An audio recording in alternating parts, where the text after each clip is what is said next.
Good day, good afternoon, good evening, everyone. This is Viper from Viperland, and I've decided to play a little bit of Diablo 3 tonight. I guess it kinda applies to the whole horror/Halloween theme. Kinda, there's demons, there's monsters. It's pushing the definition a little bit. I understand that. However, it's what I was playing, and I wasn't really thinking about it today, so I didn't really plan on something to play. So, this is what we got for the evening. I am currently level 29. I'd like to hit level 70 so I can get to the actual doing stuff. Until then, here we go.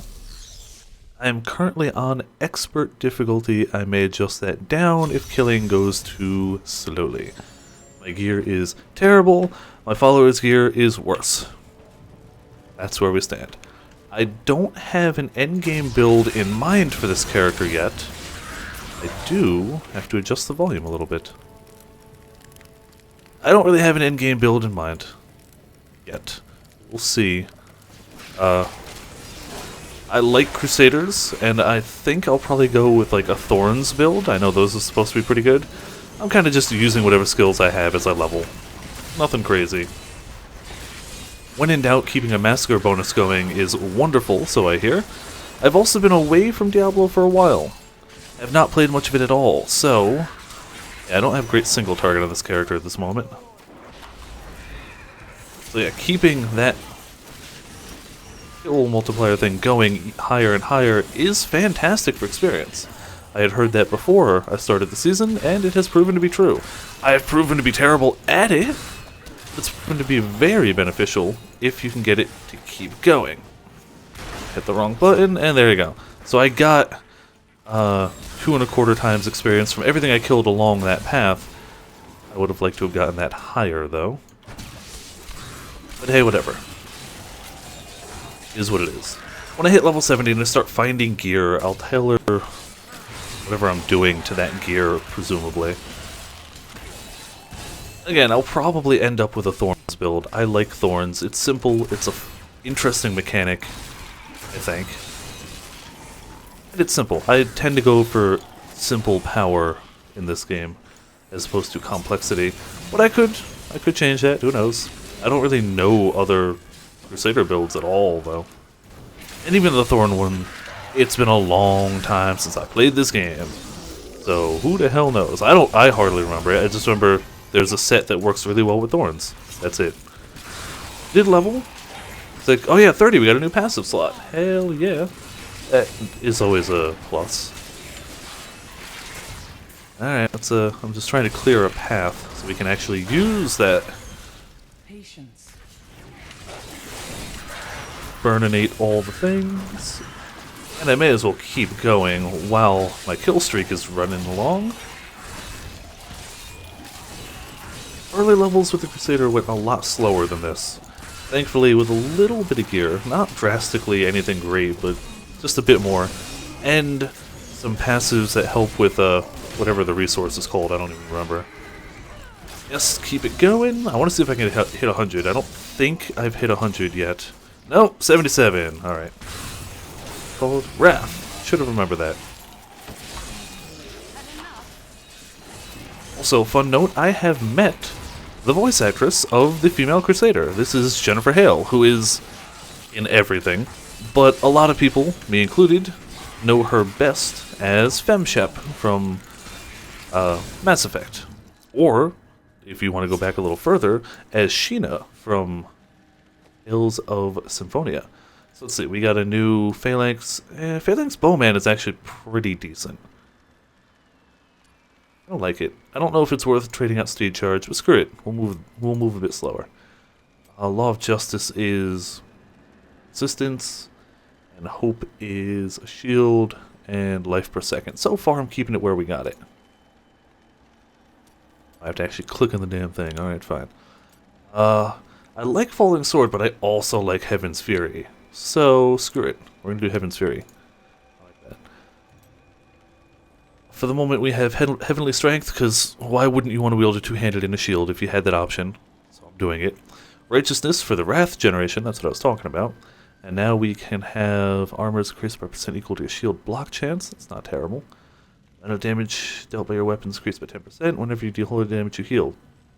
Yeah, I think that's the one. At least for leveling for now. There's that hiccup that was waiting. Okay. So I'm pretty much just doing bounties. I've heard that this area here specifically, if you just kind of close and come back and farm this area, it's apparently pretty good XP per hour. But, I don't know. That's just not how I like to do things. I'd rather do objectives and stuff. So I'm going to go through and do bounties. I am in this area because there's a bounty to kill the boss. And that's awesome. I also like how my shield glare now has a chance to charm enemies for a short time, which is always pretty fantastic. Anything that charms is going to be at least a bit of fun. These guys hit like trucks, however. I always forget that somehow.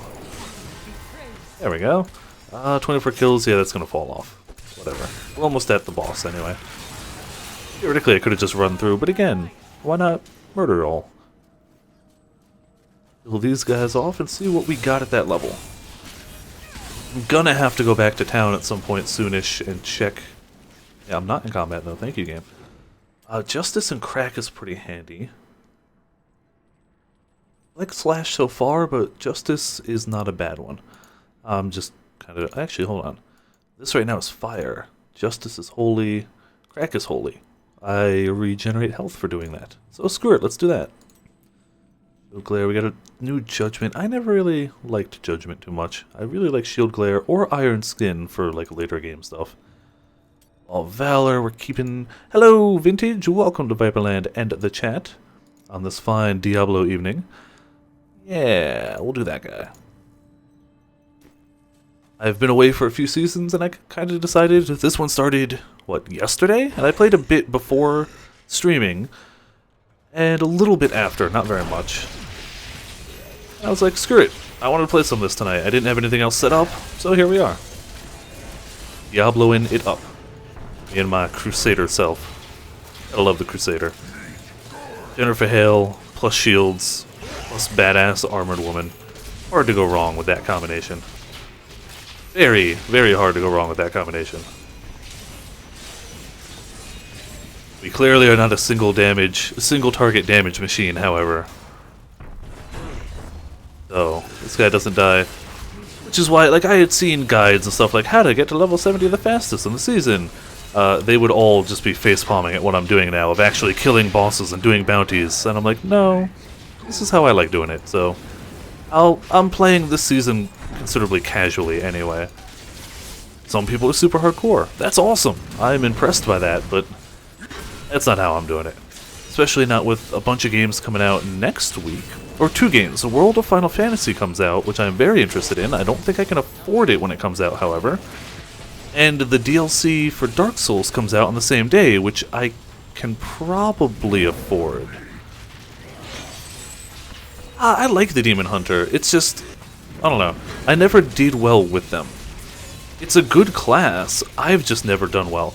I've had the most success with Demon Hunter. I love pet classes. And I was never like the best character in the parties that I was in, but I always held my own. Which is enough usually. There's a lot of fun in Demon Hunter. Sadly, I never got to play the Demon Hunter in the mode that I liked the best, because I never got the Actually, I don't even know. The meta has changed so much since the last time I played, I'm not current with it at all. But because I like pet classes, I always liked the ballista style of Demon Hunters. I don't know if that's still a thing at all, but I liked being able to vault all over the place, drop ballistas, and then just kind of wander away and have things get killed. It's kind of nice. Demon Hunter is definitely a fun class, though also definitely not one I have a ton of experience with. I actually played a lot of Wizard too, but that was way early. That was before Reaper of Souls. We're talking old school Diablo 3.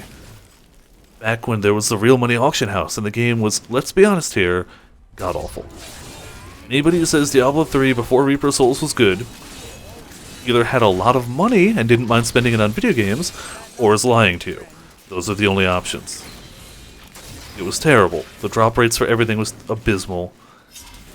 2016 is a very, very odd year. Oh, and I didn't follow up on it, so I don't know if this is 1000% confirmed, but I did hear, apparently via a tweet, that Nintendo has said the Switch is not going to be the successor to the 3DS. It's the successor specifically to the Wii U, and that there will be a successor to the 3DS, but the Switch is not it. That's news that I enjoy hearing, personally. Because while the Switch doesn't look bad or anything, it didn't look like what I wanted out of a portable system, per se. And I'm glad to hear that there might be other things. So yeah, let's see what we got at that level while we're running. Oh, hold on. Screw you guys. Uncle Cubs are going to the war. You're lying, right? I actually don't follow sports, like, at all. It's subtle. I'm gonna keep not Fist of the Heavens. I like Blessed Hammer. Fist of the Heavens is nice. Blessed Shield is pretty nice too, actually. Hold on. I kind of really do like Blessed Shield. We can charge or explode on impact. We'll explode on impact. 1945. Yeah, it's been a little while. Like, I don't follow sports, but I know the Chicago Cubs don't make it to the World Series. Like, that's... I know that, and I know the Jets suck, because my entire family is Jets fans, and I'm just familiar with the fact that the Jets just don't win. It's just not how things go. I root for them, even though I'm not a big sports fan, but I accept... no. Like, I just accept they're not going to win. If the Jets are playing, the Jets are losing. Or worse, the Jets will win just enough so that you have hope and think that, you know, maybe they'll win this time. No, they won't. That's really the extent of my sports knowledge. And, of course, as the person in a family of Jets fans, I'm familiar with the fact that the Patriots are terrible. And by terrible, I mean good, but also the rivals. That's really the extent of my sports knowledge right there.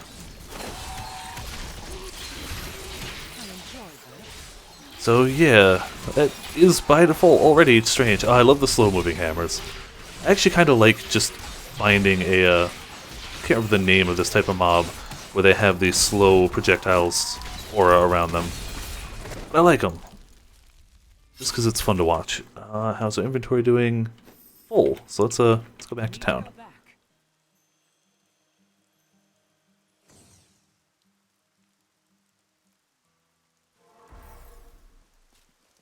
I had actually dabbled in the idea of making a demon hunter for this season, but I decided, nah. I don't know. I was feeling Crusader-y. So before I scrap all of this, let me see if anything's worthwhile. Weapon is not. Armor definitely is. I'm just kind of going off of the stat changes if equipped for the moment. He could really use that a lot. Better. And I'm really focusing on damage and not much else at this point. When I hit, you know, level 70, then the rest of it matters. Still better for him? That's better for him.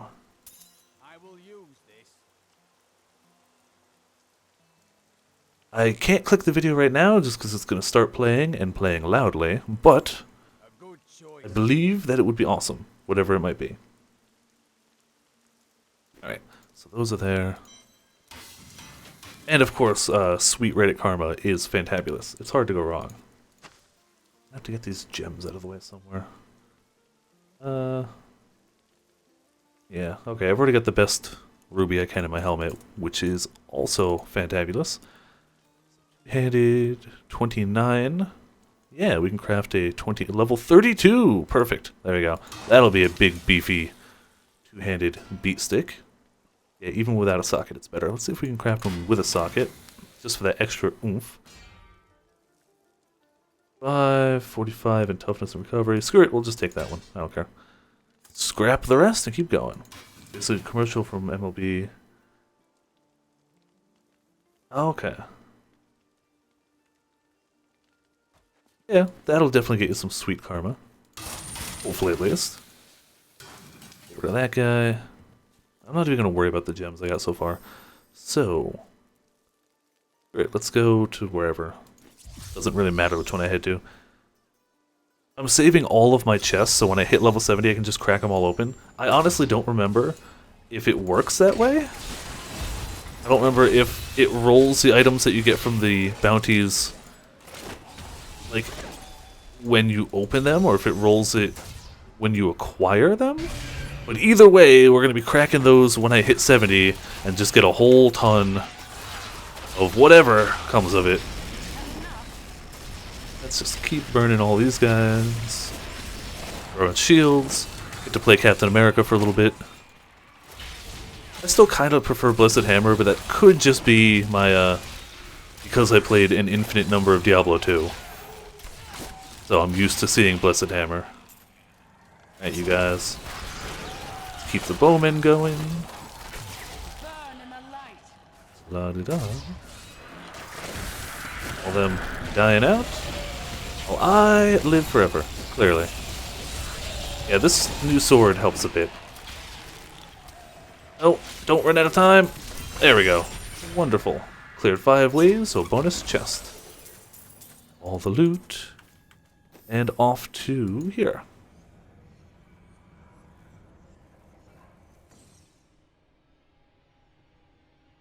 I don't know if it's because... It's probably because of the Massacre bonus. I don't think the last time I played that was a thing. But I feel like the leveling is definitely faster than I recall it being. Again, it's probably that Massacre bonus. Honestly, that's a really nice addition. It's simple, but it's effective. And it's an easy thing to understand. Kill a lot of things without stopping, you get experience bonus.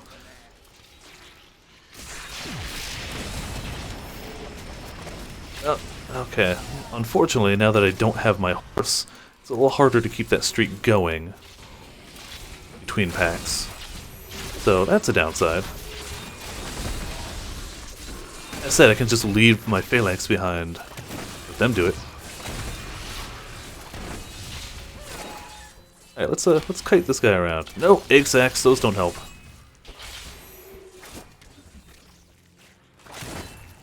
Yeah, you're dead. However, damn it, it ended. Alright. And we didn't even kill this guy. So we didn't even get the bonus for him. Boo. That's what I get. Trying to get all fancy. Should have just kept the horse. Or actually gotten some goddamn run speed on my boots, but you know. Any of the above, both. Voice came to me. Then I knew how I must serve. I must kill the one who threatens my mistress and the dark power that created her. Come on. Oh, hey look, a few little spiders following. They'll live long and happy lives. Yep, definitely. Here, how about you guys stay back there and murder? And I keep going this way. Do that. Ah, they interrupt me if I try. Alright. I kind of figured as much, but... Here, I'll try and open it, and my Archers of Doom keep shooting. Wonderful. All of these chests are full of nothing. That's actually not that bad. I actually swap back to the hammers. It's not even that I like the feel of them any better, it's that you can leave them behind as you go forward. So yeah. I like burning of the choices. We've got a new Condemn. Condemn is fun too, but I don't tend to use it too much. It's a fun ability. I just don't really use it. Increases critical hit damage. I don't really crit too often. So I like the stunning so far. Yeah, we're good. Because now I can, like, toss a hammer, keep going, and it's still hitting things. That bonus rolling. That's the hope, at least. Whether it actually works out that way, you know, we'll find out. But I feel like it was working before. But I also had the horse before. Come on. Ah, damn it. There were two right there. Yeah, I might swap back to the horse. Maybe I'll take out the blind for it. I don't use the blind as often as I should. Yeah. That's a... Steed charge. Nightmare, so we can still burn things too.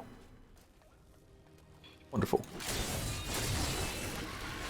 This should help a little bit. Even just getting a basic massacre bonus helps a lot. So, damn it! Ah, so close. I wonder if there's a thing out there that extends the time of the massacre bonus. I bet you there's like a unique that does that. Legendary, sorry. Oh, you're going back and down. Fine, be that way. Not what I meant to click. See Daisy. You guys come out, you go out. And hammers. Hammers for everyone. Take all the hammers. How about that? 17 kills, with many of them, some of them being like magic monsters. That's a start. There. Archer guys, you go there. You'll be over here. And everything's dead. Okay.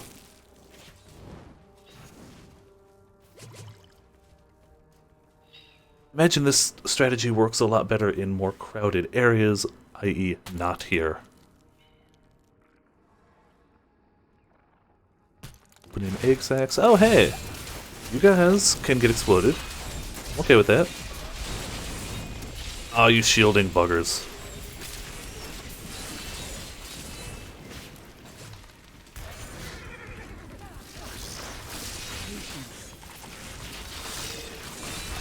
And once again, set up the archers, let them do the dirty work. Damn, they hit pretty far away.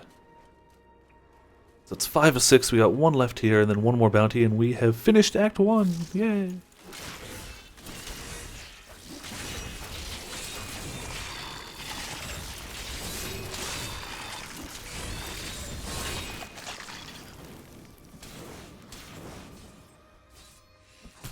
There we are. Hey, treasure guy! We're doing this.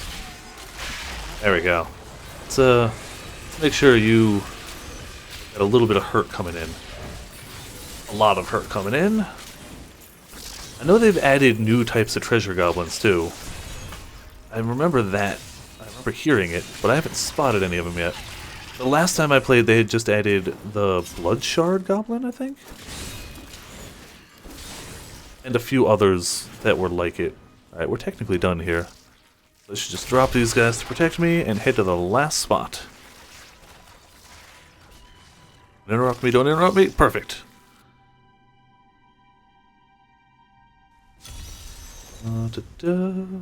Inventory is good enough. Oh yeah, you always hide up there. I wonder if anybody actually plays through the story of this game anymore. Not that it was that great to begin with. I like the Diablo games, but they weren't ever overly known for the story, and they ruined the only character I cared about. And killed the only other character I cared about. So, yeah, I wasn't a big fan of the story of this game. At all. I guess. I feel like it was... I don't know. I didn't enjoy it. That's true, you do. I assume you still have to play it. Once you've unlocked Adventure Mode, you don't, but I imagine your first time through you have to. The Reaper of Souls story was a little better. They did a little more with it, I feel. Akarat's Champion's not something I use much of either, though again, it's good. I don't know,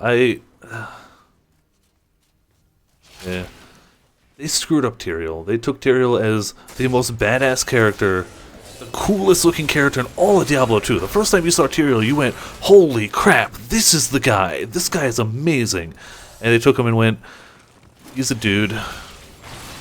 That's it. Like, we've turned him into a dude. It's like, but the wings, the iconic wings, they're just like, no, we decided not to do that this time, instead of do that.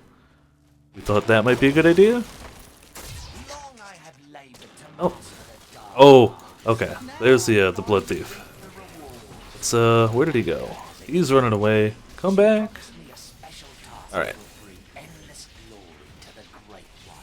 I want to get all these blood shards so I have a bunch to spend when I hit level 70.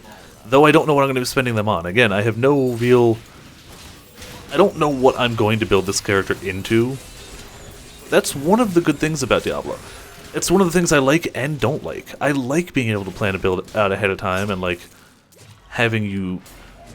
I like the trial and error. I like, if this build works, awesome. If it doesn't work, well, I have to start over. Because I'm an altaholic. I like making alts anyway.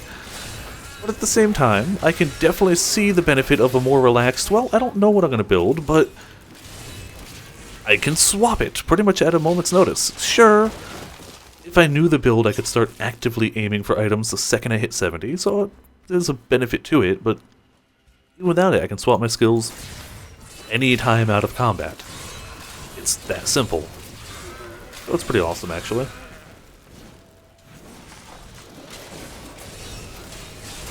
It's just funny that, depending on my mood, that's either a point in favor of the game, in my opinion, or a point against the game, in my opinion. I don't even... like, it's not a bad thing. I would never say it makes the game worse. I would just say it's...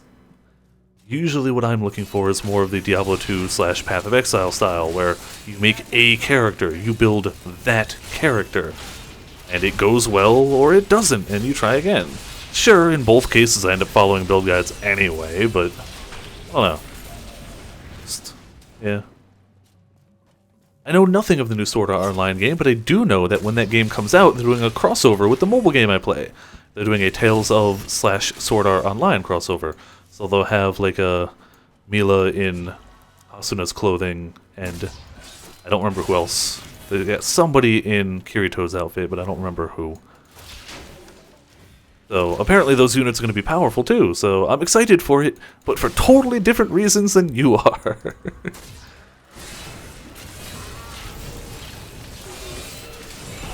I'm hoping those units are good. My friends are not. My friends are very, very anti-Sword Art Online. I've never actually seen an episode, so I have no strong opinion one way or another.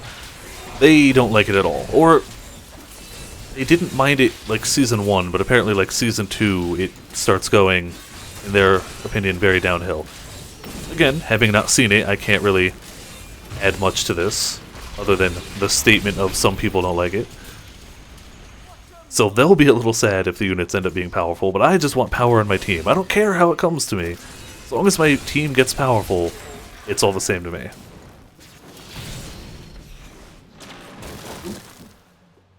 There's nothing inherently wrong with harem shows. They're a little overdone, but some of them are still really well done. Oh, there's the hiccup that was waiting to come out. Okay. Some are not very well done, and there's plenty out there now, but it doesn't mean they're all inherently bad. In all technicality, Steins Gate was a harem show, and that was a fantastic show. Though you could also easily admit that it didn't focus on the harem aspect at all.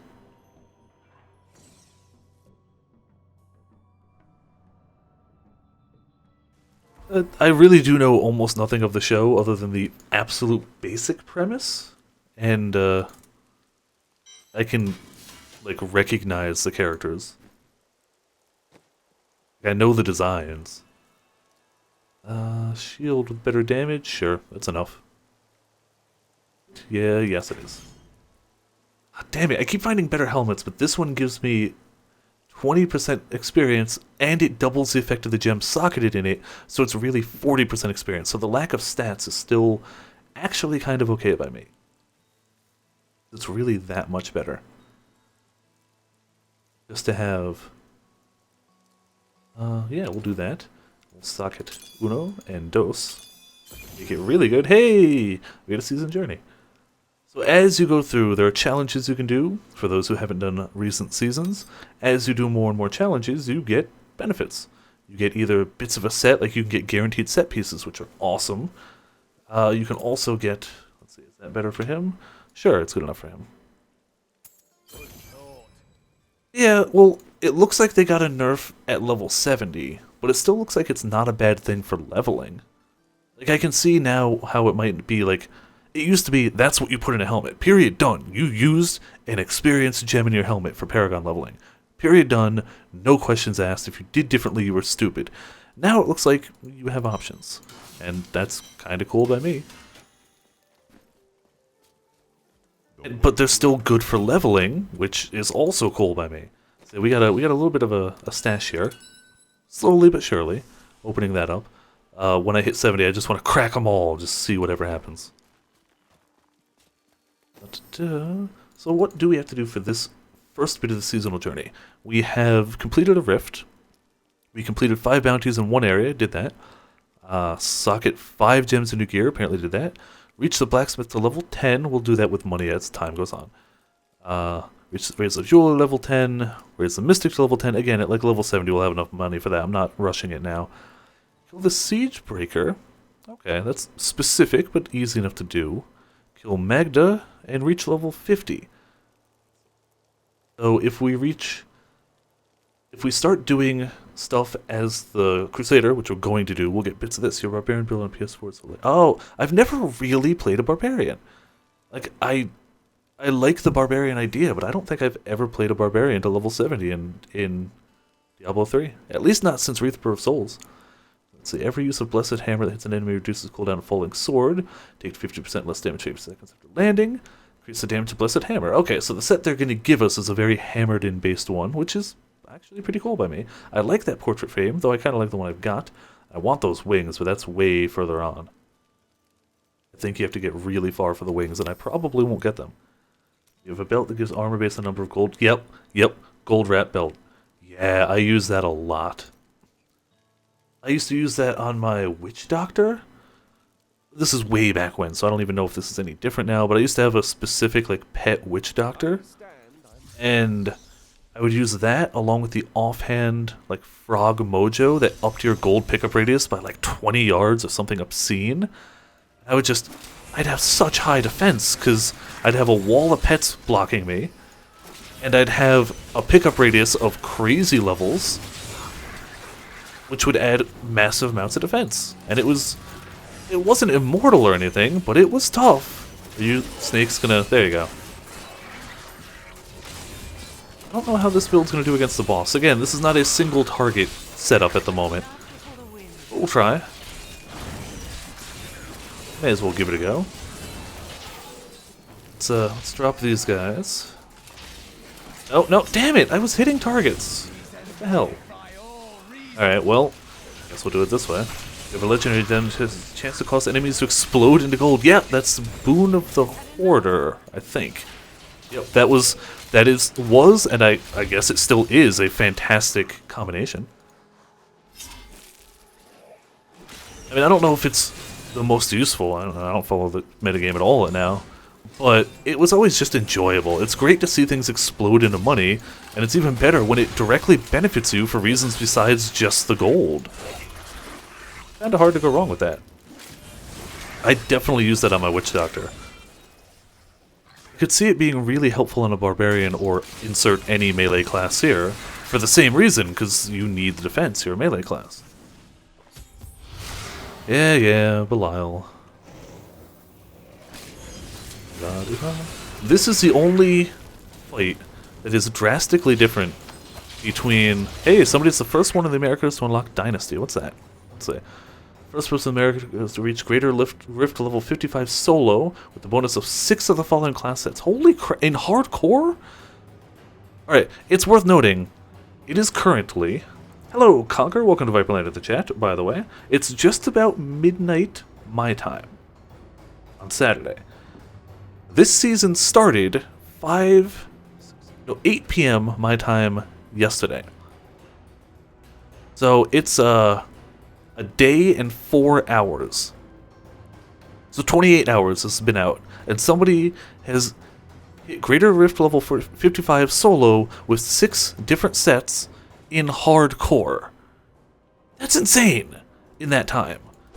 Like, that's insane in my opinion. It could be because I'm not a hardcore player, because I'm terrible at hardcore and I always die. But even without that, even if it was softcore, you have to get 6 full sets, and then enough of a support for them, because just having sets and garbage gear won't let you clear massively high rifts, so you have to have enough good gear other than those sets to actually clear it. Maybe I'm just behind the times, but that sounds very difficult to me in that time given. Given a longer bit of time, it's clearly doable, but it sounds like a lot to me. Yeah, but this fight on console, they adjust the camera angle way lower. Not quite like this, but it's more like, I don't know, they pan it down. Where on the PC it pans it up, on the console it pans it down.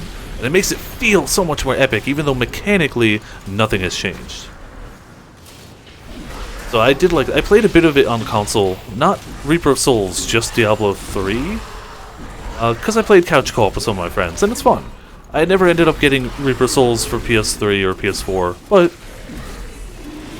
I was shocked. They made the game work really well on consoles, when I would not have thought a Diablo game would work on consoles. Oh, yeah. Hardcore when Diablo launched must have been insane. Like, the only way to succeed was to spend money. That's it.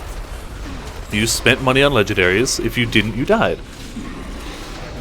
Yeah, go ahead, breathe stuff on me. More hammers. Lots more hammers. Ow, just freaking stabbed me. Admittedly, the fire hammers are probably not the greatest for this guy, but whatever. I also don't care. Aha! Come on, give me your loot. Give me your loot. Well, yeah, it was terrible servers, and it was so difficult to get loot. They actively, like, they made money from every transaction on the auction house. So it was in Blizzard's, like, best interest to make the drop chances on things as low as humanly possible. So they made more money. It was just the worst idea ever. That said, fully admit they turned the game around when Reaper Souls came out. They really, really made the game a lot better. And while I do still prefer Path of Exile, Diablo 3 in its current state is damn good. I'm not going to say it's bad, because it's not. They took something that was awful and made it really respectable. They kept all the money they earned, but, you know, the real market auction house was, the real money auction house was the worst idea in recent gaming history. Maybe not the worst. There might be worse ideas out there, but it's top tier.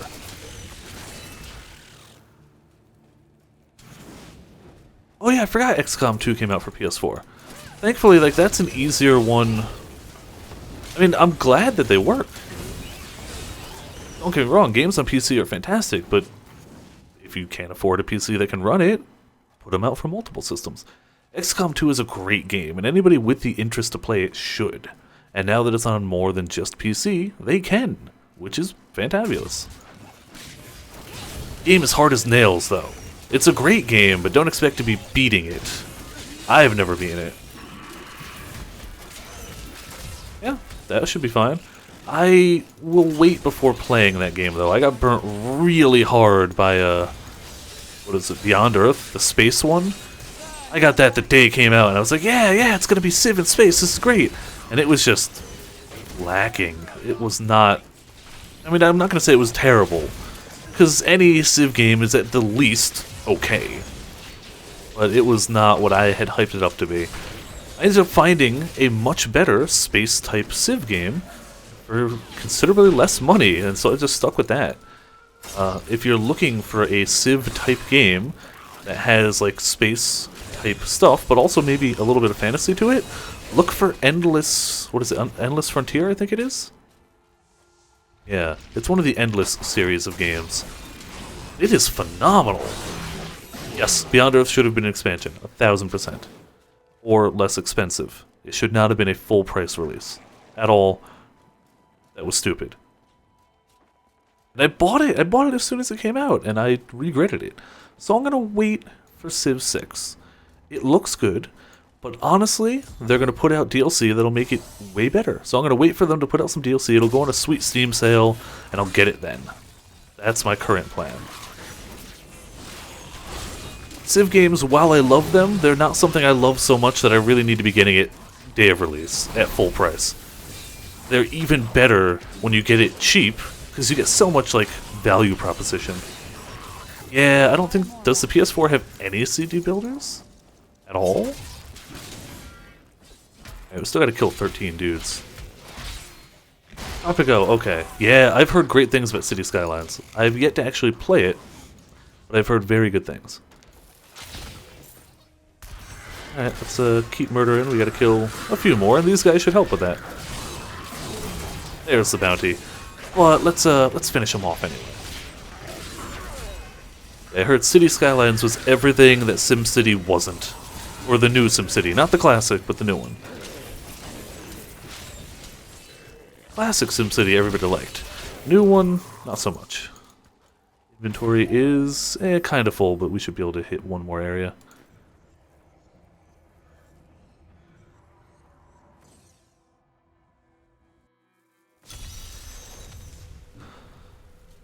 Let's head over this way. Funny, when I started the stream, I was saying how I felt like the experience was going way faster than I remember it being, but I feel like the last level and a half is going considerably slower, so I don't know. Maybe it's all just what I'm doing and subjective from there. Alright, let's damn it, didn't make it in time. Alright. I think I got my massacre bonus up once to like 90 something, but I think that's the highest it's been. I just need to find really densely populated areas, which is why apparently they recommend the Halls of Agony and whatnot. A lot of Act 1 areas they recommend for easy to kill mobs and good concentration of mobs. Is it just me or do pets pick up gold now? Because I swear that was the second time... There we go, got it. I swear that's the second time I've seen a gold pile out of reach vanish and my pet walk back from it. So did they actually add a purpose to not go non-combat pets in that way?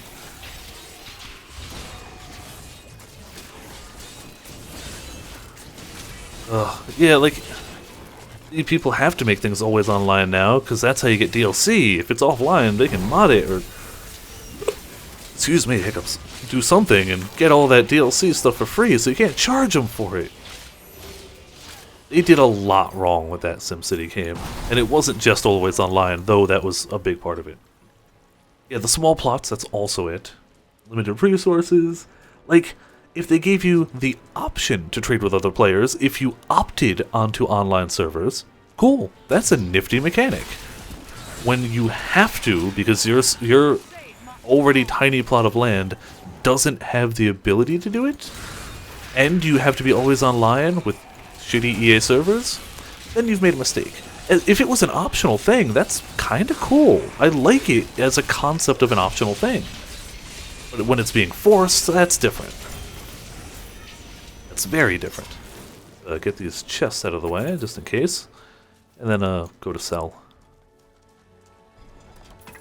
Da-da-da. Teleport back.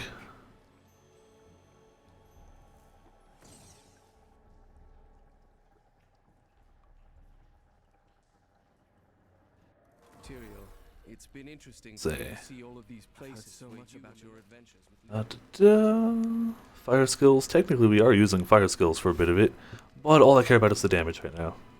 For leveling, that's about it. Yeah, more damage. More damage. There we go. Still don't want to change helms, though. Unless it's got a good socket, it's not worth it. Let's see. Get rid of your vitality for some intelligence, never mind. Yeah, damage. Wait, is that better for us, actually? Yeah, it's better for us. How about you? Get rid of your intelligence. Bolts are fine. Chest piece? Yeah, we can do that. We can even toss a ruby into it. And then, screw it, some all resist. Because why not? Scrap it all. Scrap all. Scrap all. And 32, 33. Generally speaking, I'm just looking for whatever the highest level I can make of a two-handed weapon. 2% more damage. Can we do better? 2%. Good enough. Nope, nope. Don't leave yet. That nonsense. And we should be fine. I still don't want to worry about these, so I'm not going to. Let's go that way. Why not? I also feel like they decreased the time needed to show you the little yellow arrow. It must be either the time or the radius around the thing. I remember it used to take forever. It was kind of a last resort. If you absolutely can't find what you're looking for, it'll eventually point you there. Now I feel like, if I'm wandering around, unless I already know where I'm heading, it'll point me there fairly readily. And I also kind of like that. It's not a bad change whatsoever.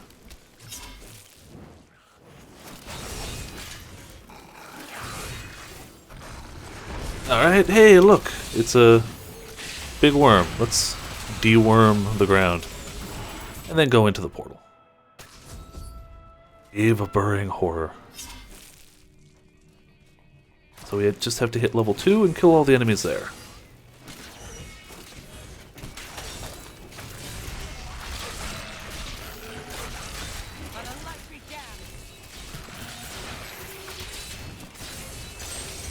What did he hit me with? I saw my health just drop drastically there. La da da. Oh yeah, crush all the items. 8 items crushed. I think this is a new thing too, where if you get enough destruction, it gives you a move speed bonus. Also, pretty fantastic. I like it.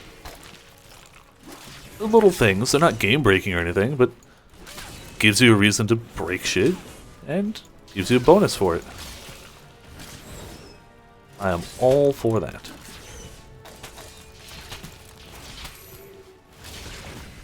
Ten items crushed, so that gets us something. 22 seconds of speed bonus. That's like nothing. Note to self, crush way more than that. Ah, that's gonna count as an enemy too, isn't it? Yep, good.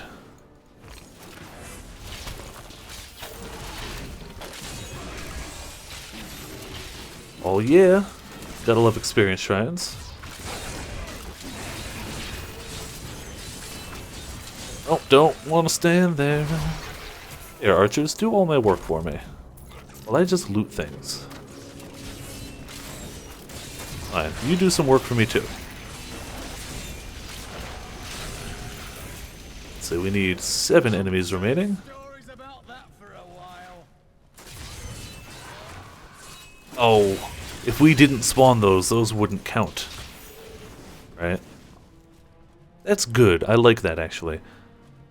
So I wouldn't have to go and hug every one of those pools, hoping that maybe it's got some stuff in it so I can finish. But if I do walk close and spawn them, I just have to finish them off.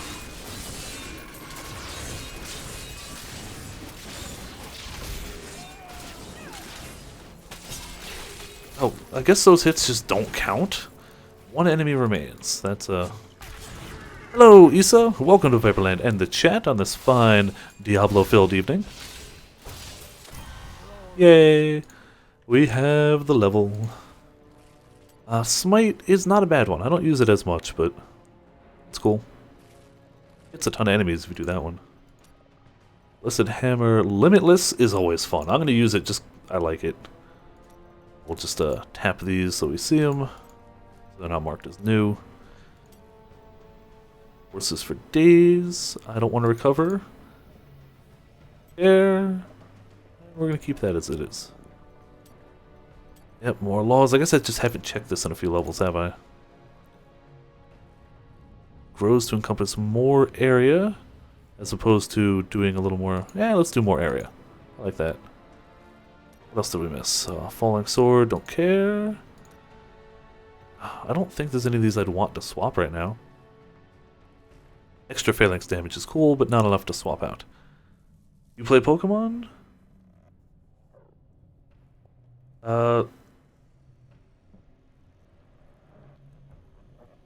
Golett or Golurk? Don't know what either of those are by name. Clearly out of the Pokeloop. I haven't played Pokemon since X and Y, and I lost all my save data for X and Y, so if you're looking for anything, I effectively can't help you. I will be playing again when Sun and Moon come out. Once Sun and Moon come out, I will be playing again, but when I lost all my Pokemon, I got a little disheartened and stopped playing for a while. I lost hundreds of hours, and it was really just sad. Lost hundreds of hours and dozens of shinies. Because I did a lot of shiny farming, and I had a great time with it. Until they all just went away, because... Yeah. Learned my lesson. I'm only buying physical copies of Pokemon games from now on. So, yeah. Digital copies, don't work as well for me for those. Any other game, if I lose data, it's sad, but if you lose Pokemon data, it's really tragic.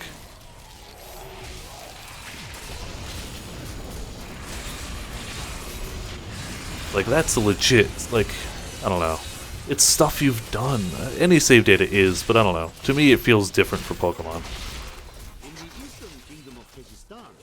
I was very sad about that. A ghost type that looks like a huge golem. Oh, okay. Yeah. Any of the very... I've never been great with Pokemon names. Anything past, like, Gen 2 or some of Gen 3, I tend to mix up occasionally. Yeah, I think I know which one you're talking about. Especially because I remember always forgetting that that guy's a ghost type and assuming it's something else and attacking with the wrong element. Oh, my character's so slow. I really need boots with run speed, actually. That would be the thing I need.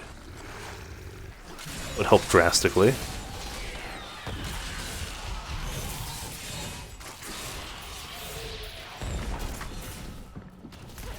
I really wish this skill was actually as limitless as its name implies. As it is, when one of my hammers hits a target, it has a chance to immediately spawn another hammer, but it can't chain after that. Like, each hammer can only spawn one, and if it's been spawned from another hammer instead of spawned from me, it can't spawn another hammer. I wish it could, if the dice rolls kept working, and you kept having targets to hit, actually spawn a limitless number of hammers. That would be so cool, but unfortunately no. Can only occur once per hammer. I wonder if they changed it so it can occur from the ones that were spawned then. You can retract his legs and fly this guy like a Gundam. That's okay. I mean, why not? But it's a bit weird. Or a bit unexpected, more so. Oh yeah, look at that kill bonus. It's going to be a lot of multiplier, but not as much experience per, because they don't give a lot. Still, 149 gets us almost 3 times the experience we would have gotten otherwise. Not shabby, honestly. Got me a level, so hey. Yeah, exactly. Especially, like, all of them were sad to lose, but I lost my shiny Charizard, which was the first shiny Pokemon I ever had, and I hatched that sucker, and then grew it, and then, like, trained it up, and it wasn't stat-wise that good, but I didn't care. It was a shiny goddamn Charizard, back before a black Charizard was a common thing to see. I transferred it from Black and White to Black and White 2 to X and Y, so it was with me for a while. Maybe not as long as it could theoretically have been, but it's gone. I will never get it back. Which is very, very sad. I need to go back. All my other shinies, I had... none of them were any good, but I had like 2 to 3 dozen shinies. I had enough that when people challenged me via the freaking app or whatever, not the app, but the bottom screen thing, I would field an entire team of shinies just because I could. None of them were good, again. Oh, I actually had a shiny Fennekin. I hatched that too, and I lost both of those. Yeah, I'm still sad. That's a lot of damage, and nothing else, but hey, it's still damage. It does have a socket, and increases Blessed Hammer damage, but I lose 20% experience gained, and I don't think that's worth it while leveling. Honestly, I'm probably going to wear this to 70. I see no reason not to. Belt. That's Enchantress, yeah. La-di-da, la-di-da, la-di-da. Have I seen the Game Grumps playthrough Fire? No, but I've heard very good things about it. I've heard it's a really entertaining playthrough. But I've not actually watched it myself yet. Let's see what we have over here. Sure, let's hit the high heavens. Why the hell not? Actually, hold on. Which bosses did we have to kill? We had to kill Siegebreaker, which could be here. Iswal, Rakanoth, Diablo. No, Siegebreaker's Act 3, which we haven't gone to yet, so... yeah, we'll do that later.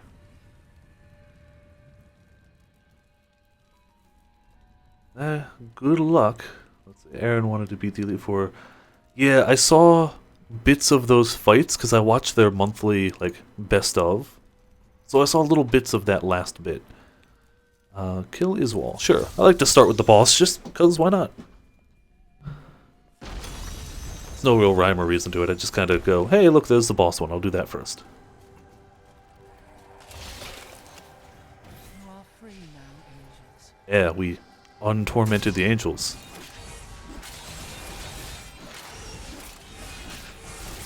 I did see a fun video, and I don't think I have the cost nor the time to make it right now.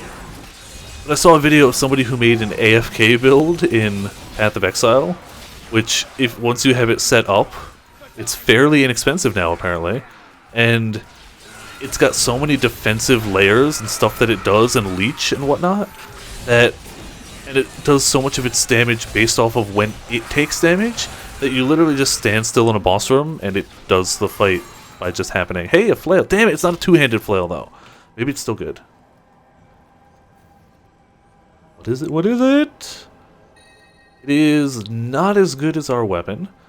Casting Consecration also casts Consecration beneath all your allies. That would be great in multiplayer. Yeah. That's fine. Nothing wrong with Game Grumps whatsoever. I kind of enjoy them. Though, again, I haven't watched as much of them lately. I kind of... initially, when JonTron left, I was like, I'm just not going to watch him anymore. And Danny eventually grew on me to a great degree. Like, Danny's awesome now. But I still don't watch as much of them as I could. Sometimes watching them be terrible at games isn't as entertaining for me. There's nothing bad about it, it's just not usually... it can be frustrating, it's like... I've seen some moments, yeah.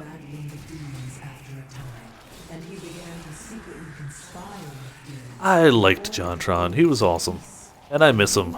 I thought they worked really well together. Clearly they've gone their separate ways. It seems to be going well enough for JonTron, and clearly Aaron's doing fine. So, it's cool. Glad they're happy, but they seem to work well at the time. That said, had JonTron not left, we wouldn't have had that amazing rendition of Fireworks that we now have. So, pros and cons, as always. Let's drop lasers on this son of a gun. No, don't run away. Yeah, stay here, stay here. Let me throw hammers at you. You ran out of all my lightning, so I'm gonna have to keep doing this. Maybe he'll drop something good. Maybe I'll get my archers back on him, like so. And my horse to run on him. Wonderful, and he drops... nothing fantastic. Why are you dropping meteors on me, sir? Please stop it. It's funny, because I don't know the original song very well, so his is really the version I know. And the song is great, but the video is phenomenal. Like, phenomenal! All those different artists and animators, and they did a great job with it. Some of that stuff is like legitimately super professional level for just a guy in his parry. And it's super great. I love it. And the song is really well done and catchy too, that helps. But that video, the first time I saw it, I was blown away. Just like, that was just a fan work. They were just like, we like this guy's YouTube stuff. We're gonna make this for him. And it was just great. One day I'll hit that level. Probably not realistically, but it would be cool. Actually, my friend, I don't know if the people remember from a few weeks ago, we had OJ from John Rambo Presents on here. He has legitimately had people recognize him at conventions, and he's had fan art drawn of him, and that's pretty cool. I always thought that was very impressive. I always forget that one of my friends is internet famous on a slightly smaller scale. Like, he's not Game Grumps level so famous or anything, but he's up there. Enough to be recognized at a convention. That's pretty awesome. And It's not like he was a guest at a convention, he just likes going to cons.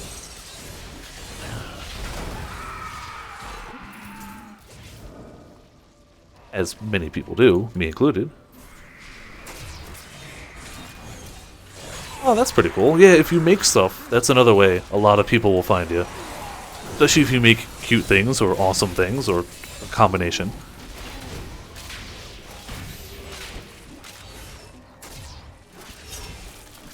This is one of those games, like, I feel every single female character in this game just simply got a better voice actor than all the male counterparts.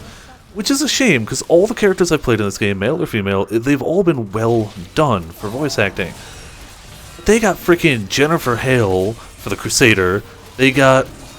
I can't remember her last name, but her first name is Gray, I believe? The chick who did Azula from Avatar The Last Airbender, to do the female mage in this game. So you can legitimately have the voice actress of Azula shooting fire and lightning at your enemies.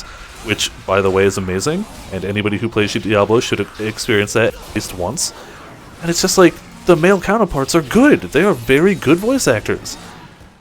But you can't beat Jennifer Hale. It's a well-known thing. That's why anybody who's played Mass Effect, everybody agrees M-Shep is just the better voiced one. The male guy does a great job. You can't top Jennifer Hale. You just can't. I'm sorry. It's a known fact. And it was fantastic to actually get to meet her, and it was even better because it was by accident. One of my friends is a huge Legend of Korra fan, like, huge. I don't think I can put into words how big of a fan. The best way I can put into words, she and Janet Varney, the voice actress for Korra from Legend of Korra, are on a first name basis when they spot each other at cons. Like, they know each other. And she's cosplayed every variant of Korra I can imagine, and she does them all really well. She is one of the people I go to cons with, and wanted to go stop by a voice actor panel, because it was going to have Janet Varney. I was like, cool. I, at that point, hadn't watched Legend of Korra, which is now a shame, because I ended up really liking it. And I got there, and I was like, okay, cool, we're going to watch Janet Varney. Voice actors are awesome, I like it. And then out came Jennifer Hale. And then out came Robert Paulson and... can't remember the other guy's name, but the two that do Pinky and the Brain.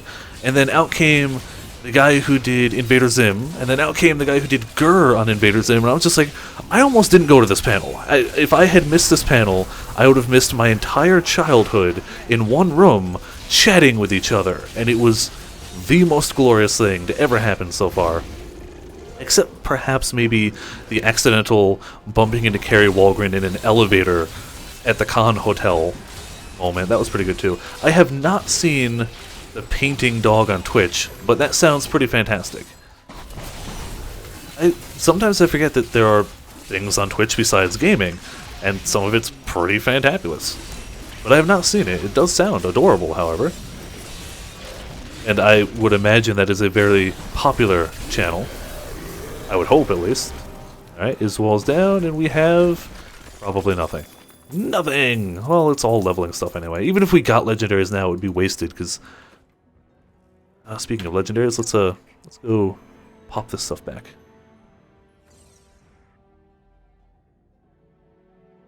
Clear out the bag, sell all the stuffs.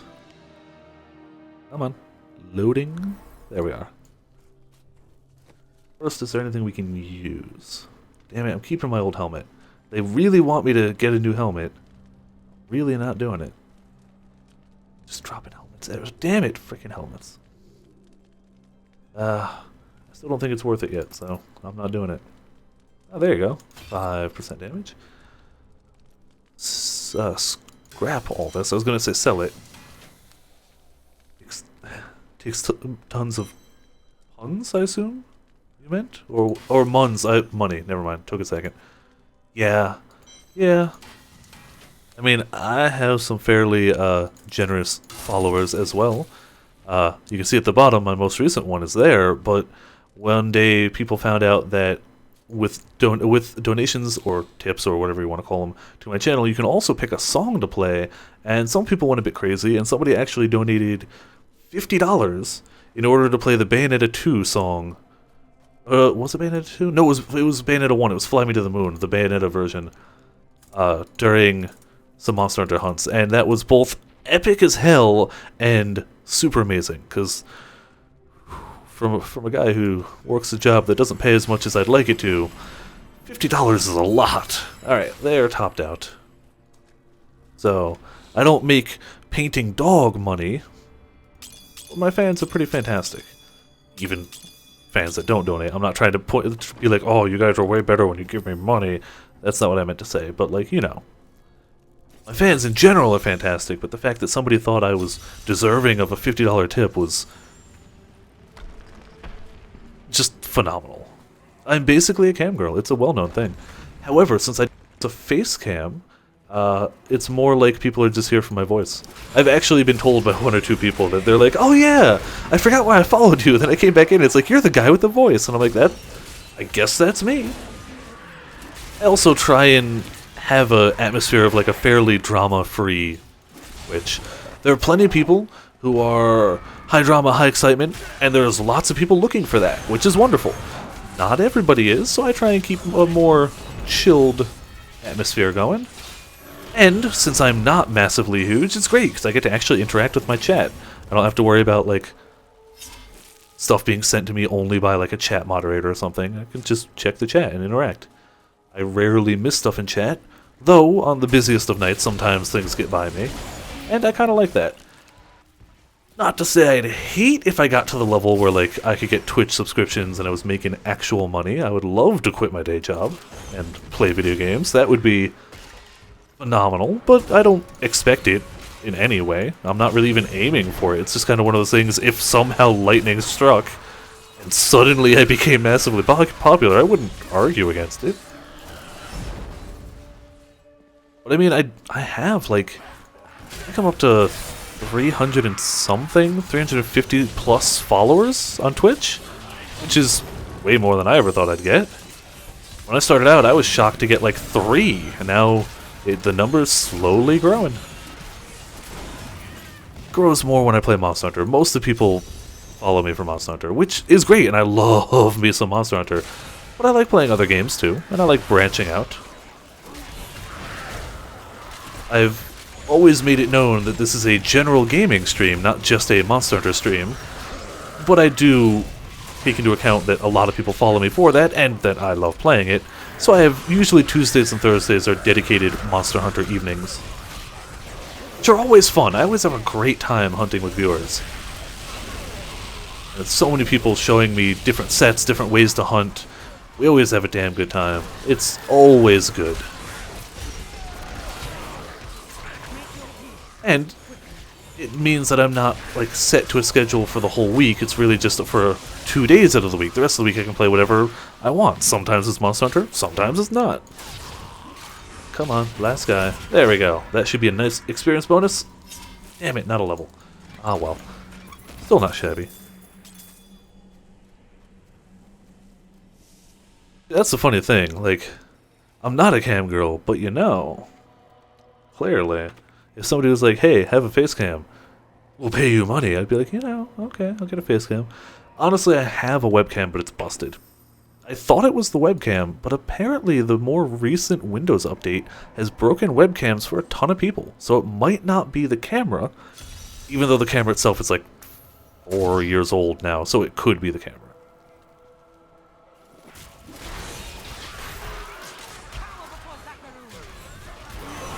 Which is a shame, because while I don't use it often at all, there are certain games that really do benefit from it. Like I was, one time I did a stream of demonstrating Rocksmith and how it could be used as an actual learning tool for learning the guitar, which is what it's meant to be, and it's fantastic at being. And a face cam works with that, so you can see me screwing things up and or getting them right and getting better at things as it progresses through the game, which is the entire point of what I was trying to show. Without it, you can kinda hear some mistakes a little bit, I guess, but it's not really the same as seeing it. Alright, so we freed that guy. La-di-da-da. I do want to get the new set of wings from this, though. I only have one set, and those are really cool looking, especially because they're old school, like Diablo 2 Andariel wings, which is very nostalgic as somebody who played an uncomfortable amount of Diablo 2. I don't think I have an exact tracker or anything, but that was just my game of choice for years. And then I discovered modded Diablo 2, and that only added more. If we count that, I've played a lot of Diablo 2 in my life. A lot. I mean, it was... it's hard to beat that in terms of, like, for its time, that game. It was so good, so replayable, and the fact that it had fully embraced modding support, or at least it was moddable enough by people, really added to it. Let's burn this guy a little faster. There we go. Screw you, succubus. You cannot kill me.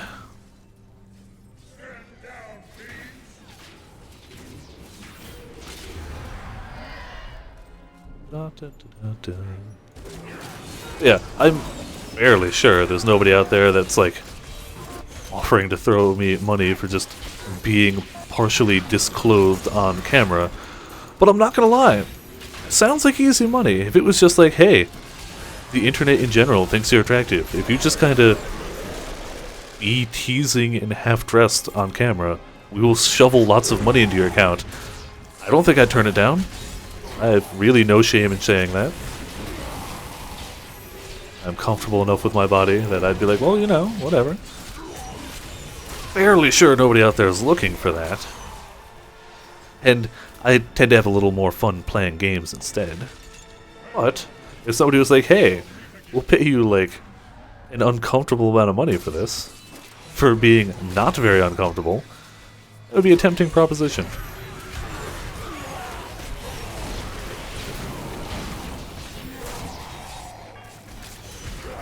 A weird topic to go into, I guess, while slaying demons in the burnt-out husk of heaven, but you know, it's what Twitch and video games and streaming can lead to. La-da-da. We still got one more guy to free, or did that count? Nope, one more guy to free. Don't know where he would be. He's got to be this way, right? We already checked all the way to the left, so our options are limited. Let's pop the chest, too. Some free enemies to kill. Enemies that like to frickin' drop meteors on me, apparently. Maybe I should start getting the more defensive abilities for some of these. Oh boy. At the very least, like, 70 is clearly what I want to hit, because then I can start doing actual, like, end-gamey type things. But I also kind of want to hit level 61, because that's when a big upgrade to gear comes in. I can just craft a whole bunch of stuff at 61 and make untold, not money, but like I can unlock, oh boy, all the gear that would help a lot at that level. But I guess it's also kind of required, so I don't know if it would be that noticeable. We will find out.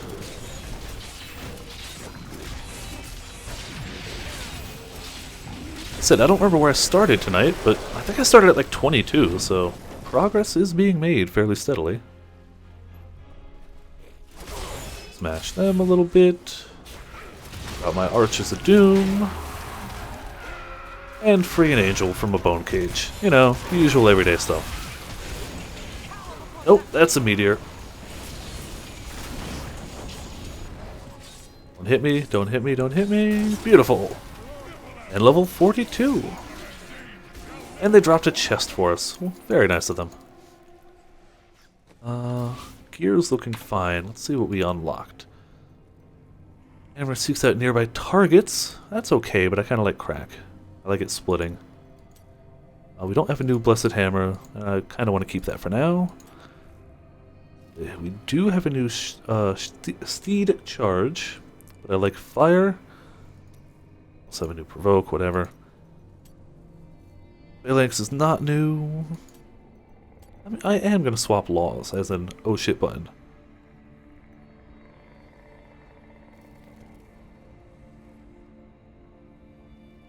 Alright, extra movement speed isn't too shabby. Heaven's Fury is nothing new. We do have a new passive. No longer dodge, but your block chances increase drastically. That's cool, but not right now. Right now we just want damage for leveling. Once we start getting to like endgame harder stuff, we're really gonna want things like that. But right now, not so much.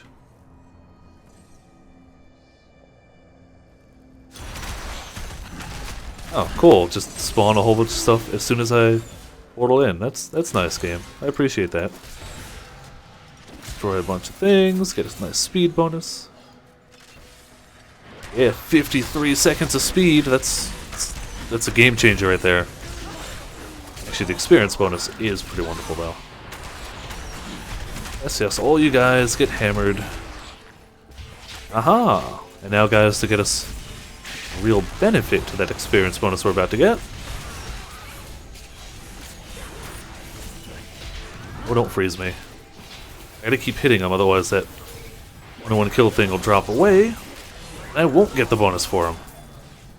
No, don't freeze me! 24. Alright, now we got another guy to hit. 5. 628. 30. 31. Alright, here's the dude. Damn it, they want me to go to the left. Ah, well, already committed to this way for the moment. We can get this combo to finish.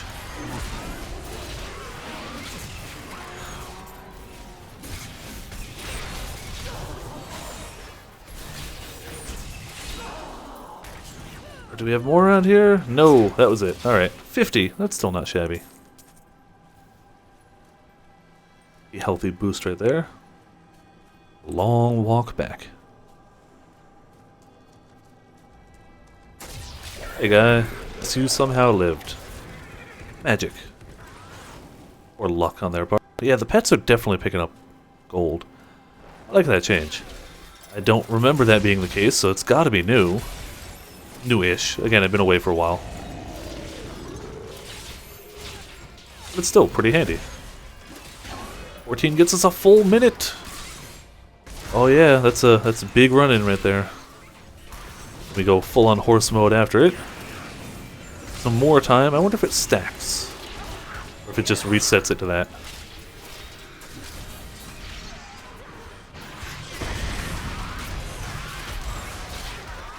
So many hammers spinning around. Let's just roll fire under him. Because, you know... Oh, okay. I was about to say why not, but then he decided he wanted many of him. Don't hit me.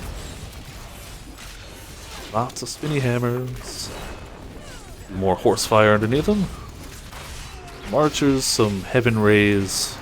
Wow, he didn't drop anything. Where to now? Oh, we still gotta kill, like, a few more things around here, apparently. So I guess I should have kept going to the right. I don't think there's any enemies up there.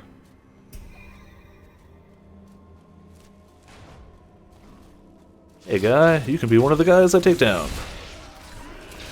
Anyone up here, please? Lots of you? Roughly 8 of you? Close. Alright, 2 more. We can portal on out. Perfect. You'll do nicely.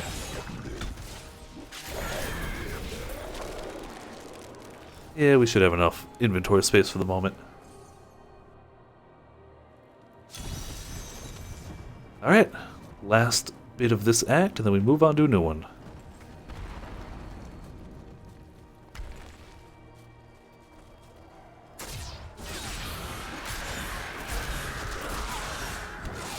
I think we actually have to go back to Act 2 and kill Magda at some point for the seasonal journey. We haven't done yet. Because there was no bounty for it when I went by. I was trying... Oh, hey, look, the chest. Ah, this will get us plenty of kills. Should get us, hopefully, at least 100. Already leveled. Shabby there.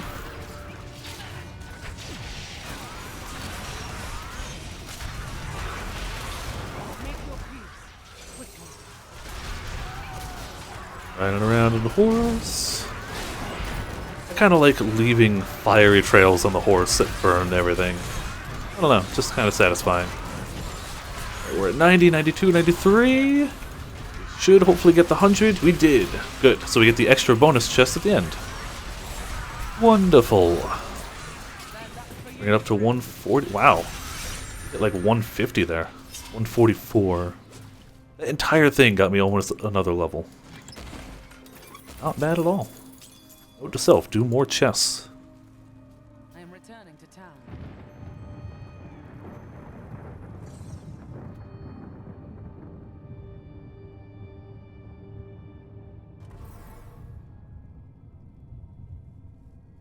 Alright. Tyrael, give me my stuff. You have done well.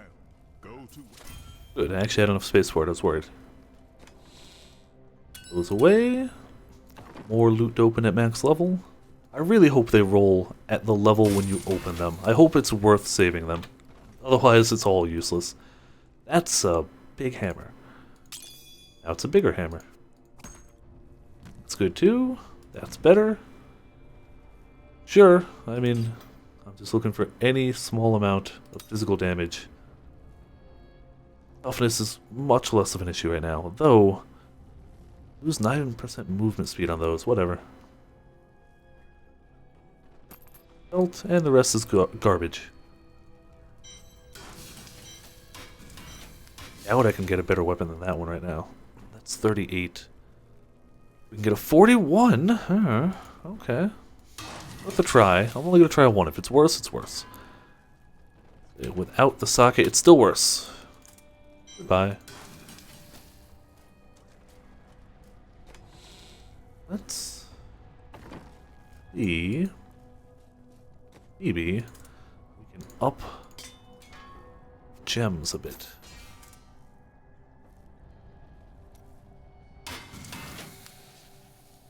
You go past square to flawless square, only if we get artisan level 8. Well, I think we can do that.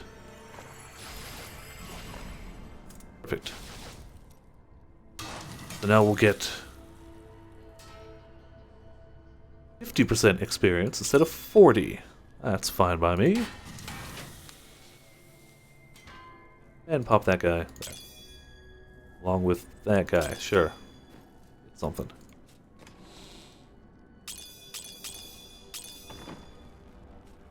Did we clear Act 2? I can't remember. We did clear Act 2. Let's go get a Magda, because we have to, for a separate thing. There's no real bonus to it right now, it's really just... we have a challenge for it, so let's go do it. It is with some reluctance that I write on the boards of hell. Gotta love a... They are the greatest of the demons, and even whisper. Oh man, his name escapes me. to poison the air around me. Deckard Cain, wow. Drew a blank there for a minute. Evils, Belial, Asmodan, Juriel, and Andariel, and the prime evils. Deckard Cain, aka a very similar voice to Bane, years before Bane was a thing. Well, years before movie Bane was a thing, I should specify. Bane's been around for a long time, but that's luchador hulked out Bane, not movie guy in a breathing apparatus and a jacket Bane. I'm not actually against movie Bane, he was not terrible, but I don't feel like he should have been called Bane, because he wasn't Bane. He was just a guy. No luchador mask, no like super soldier serum or what was it called? Venom, I think was the name of it. It's been a long time. Most of my Batman knowledge is the animated series, so still, he was iconic. Alright, Magda, you gotta go down. We're gonna summon some archers, we're gonna summon a holy ray of light on you, and you're gonna die. Very nicely, calmly. Could have saved my burst damage for the end, but I didn't.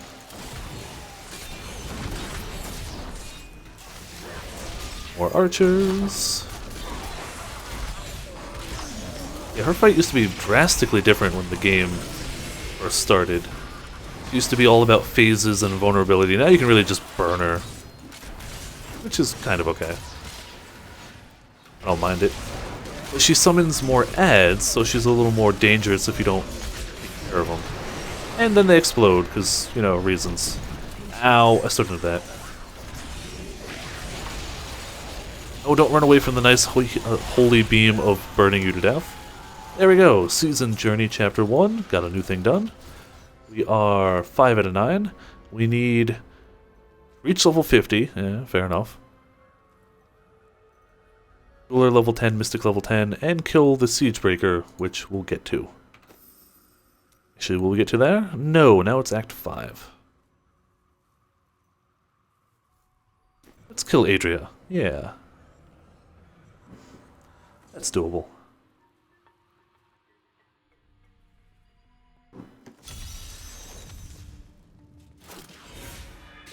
No, not that way.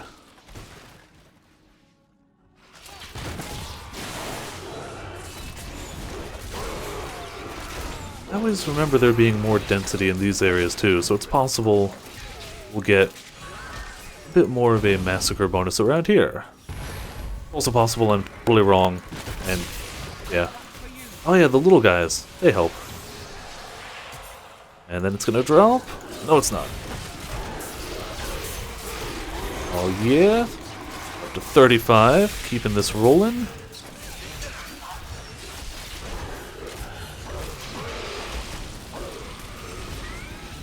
And hitting dead ends. And it looks like my internet's having hiccups. Joy. I don't think that should have impacted the stream very hard, but there was probably a momentary delay there.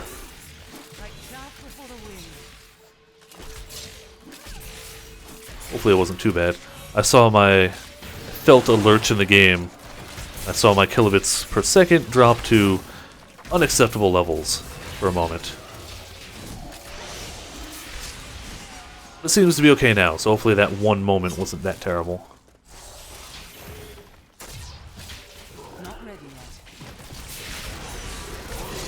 Make your peace quickly. Only 26.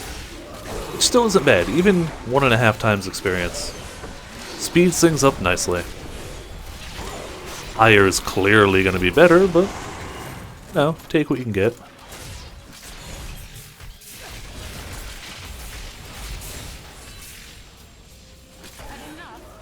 This one should go quite a bit better from the looks of it. Drop these guys. And hope to, yeah, smack somebody before it goes away. Oh yeah, over 100. It should be at least 2.5 times, I think. Oh, that's it. Yeah, 2.75. Apparently still not enough to quite level, but whatever. We're at 44, it's respectable.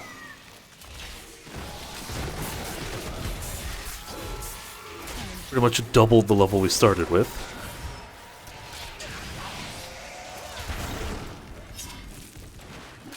Ah, boo, I should have made it to them in time.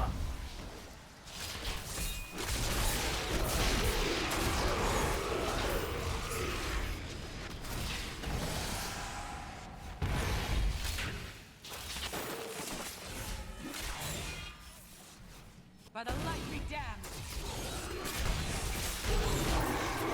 Still looking for the Great Hall so we can actually fight the boss, which will be a slower kill. She's got a ton of HP.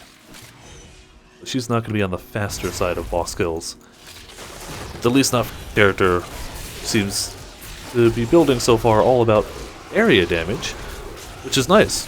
Killing a whole bunch of stuff gets me that massacre bonus. Hell yeah. Pros and not even cons, just it's a good thing. But bosses are the downside. There's the level I wanted. 45, don't even know what that gets us, but it gets us closer to 50, and closer to 60, and closer to 70. 50 gets us the journey achievement, 60 gets us new weapons, and 70 gets us max level. We want all of that.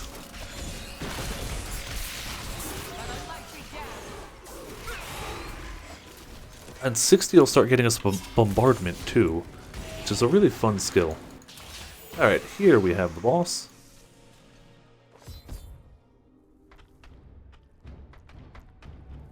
Alright, come at me, Adria. get stunned by my Templar. Ow. Ah, that does mean her poison stuff should be fairly dangerous to us, unfortunately. Once the blood bits start to come out.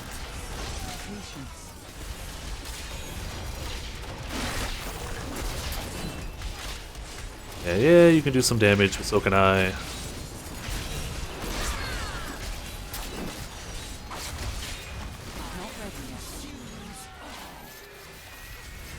Just leave some fire underneath you. That sounds good.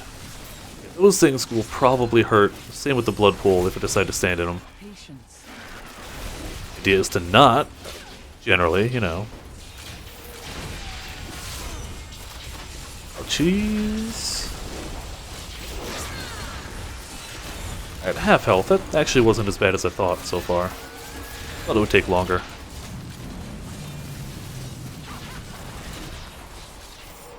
Had I actually decided to play Demon Hunter, this would have gone, the whole leveling process would have just gone quicker. Demon Hunters are great at damaging things. Crusaders are good at damaging things. Demon Hunters are phenomenal.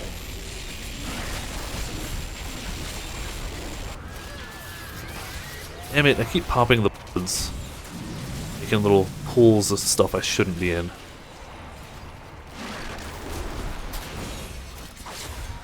Whatever, she's still going down, if a slight bit slower. I have to keep repositioning.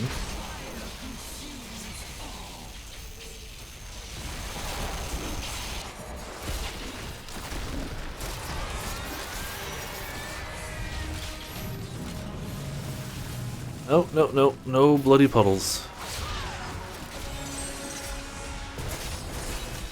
Fire. How about some holy rays? A shield for me, that's also good. So close to dead. I don't want to die because that resets her health. I have done what I can to ensure Anything good? Bunch of rares. in your heart of hearts. Nah, we're good on inventory.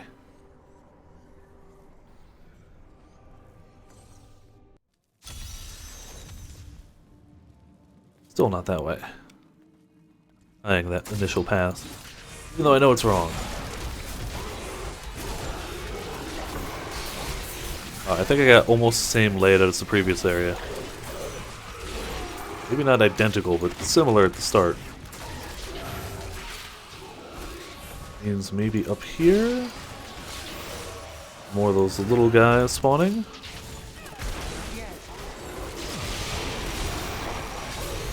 Oh, Cow! Welcome to Viperland in the chat. Welcome back. It's been a while, but you're back. I'm still here. I never went anywhere. I'm always here. What I do. I mean, that and, you know, work. But either way, how have you been in the meantime?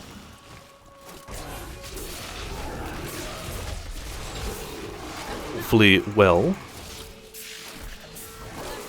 Yeah, getting levels 46, alright. Are you implying that you didn't exist in the time that you weren't watching Viperland? Because that would be strange. That's a level of power I don't think I'm ready for. It's a level of responsibility I don't think I'm ready for. Oh, okay. Schoolwork, yeah, that'll do it. Either way, welcome back. Yeah, so you didn't exist online.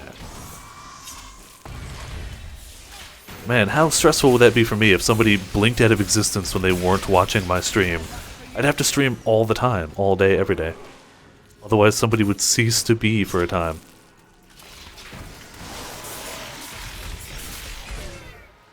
I guess on the plus side I'd have a guaranteed fan.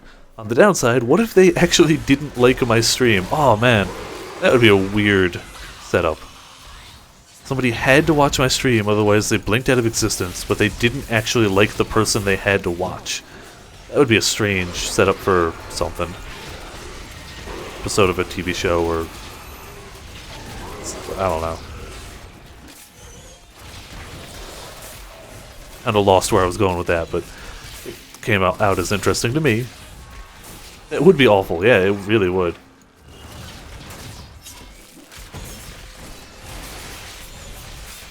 That's true, I'm glad that isn't the case. Oh, excuse me.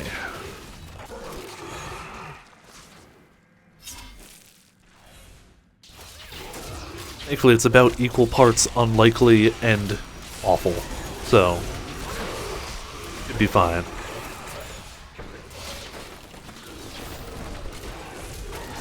Unless the internet as a whole starts tapping into the occult, I think we're fine. Supernatural internet. Yeah, we've killed 100, and now we just gotta kill this guy, who's gonna give us a ton of experience because of this nice boost here, won't you, Mr. Vec Tabor?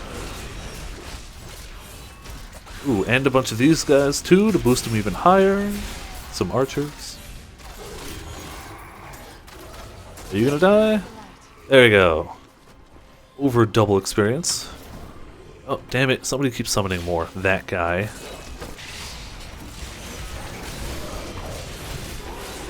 It's not bones. These are, it's hammers. This is the Blessed Hammer skill. They do have a bone-ish look to them, though, for sure.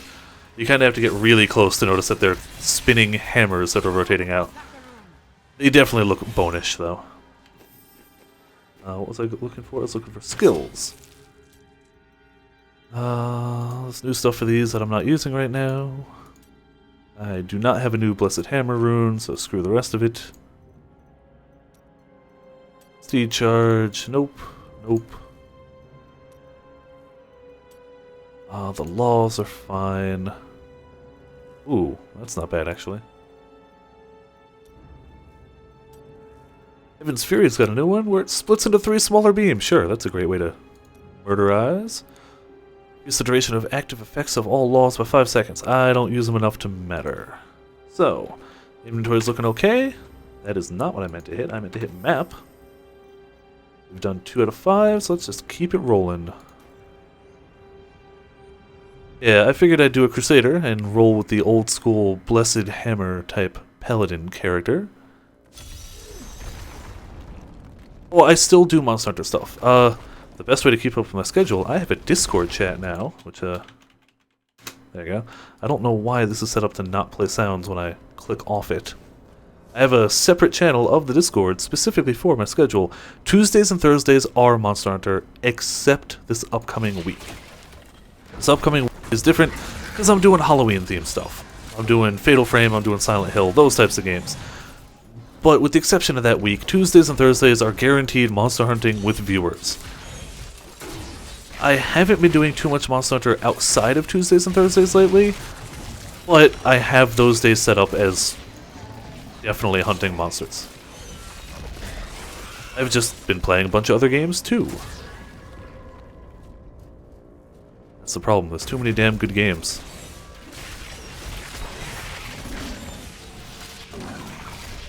I did finally uncap my HR last week in Generations.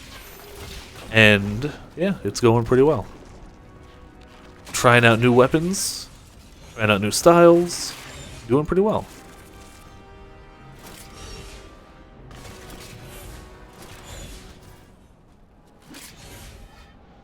The regular thing is really just a for fun thing. Like, there are people I miss, there are people I, like, if their names are different on there, I might not even notice. Don't take it as these people are better or anything. It's really just me dicking around with names. That's it. There's no rhyme or reason to it. There's no benefit to it other than a different color to your, like, name in chat. Oh boy, did that sting. What the hell?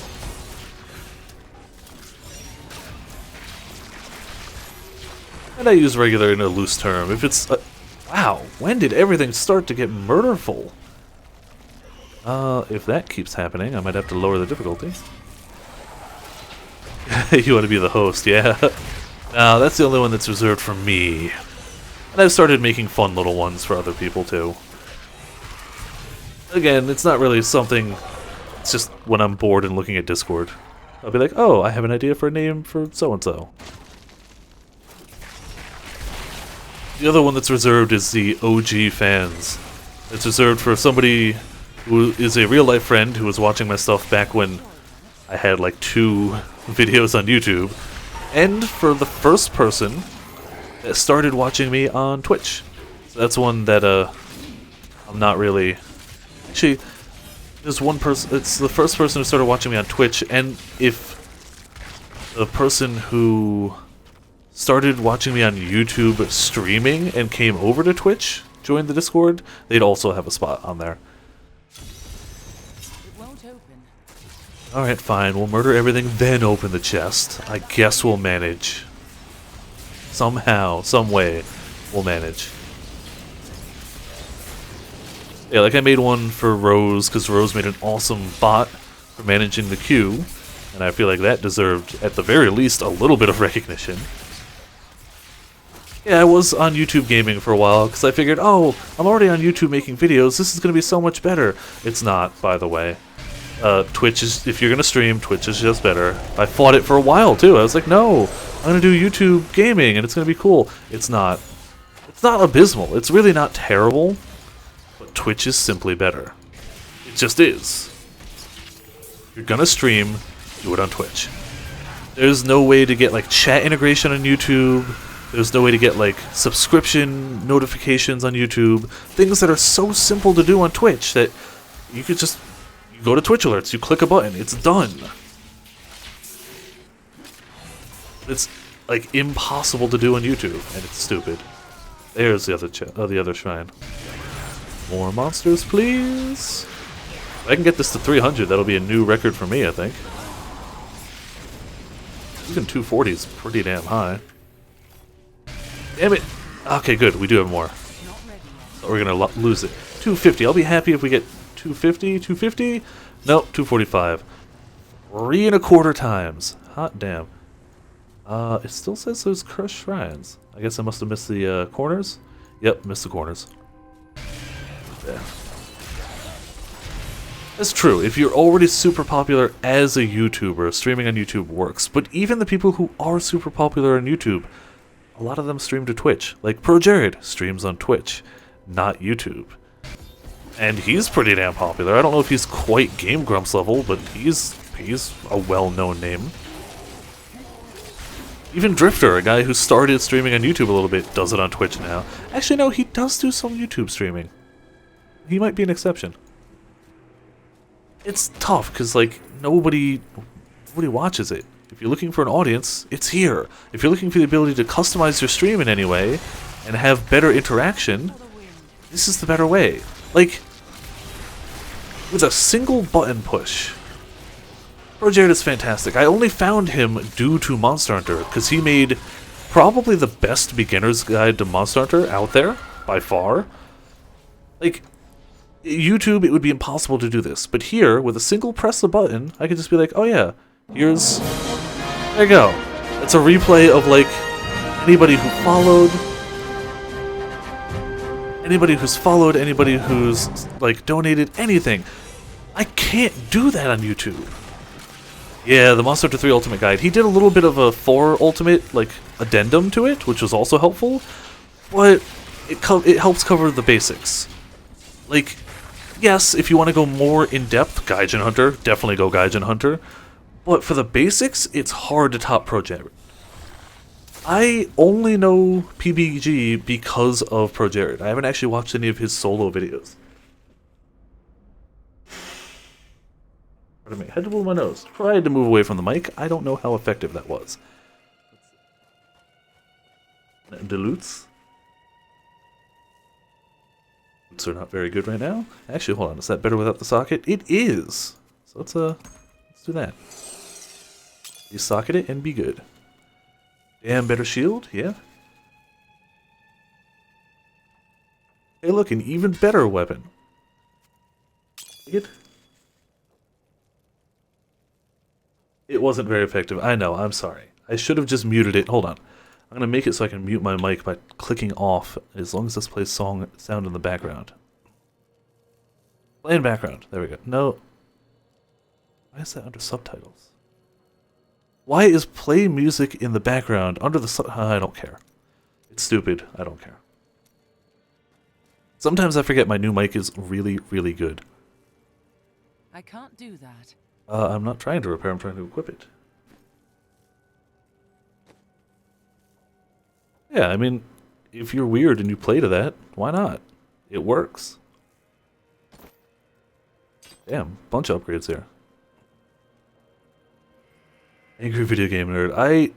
Another guy, I only really know his stuff via other people. I haven't actually watched many of his solo things.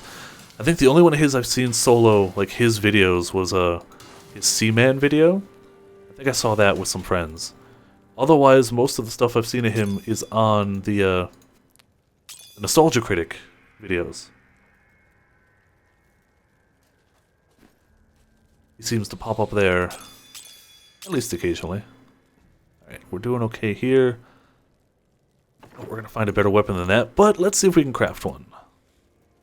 Granite sword, 44, 41. Nope, we're not crafting better yet. Back out we go. To one of these two. We'll go there.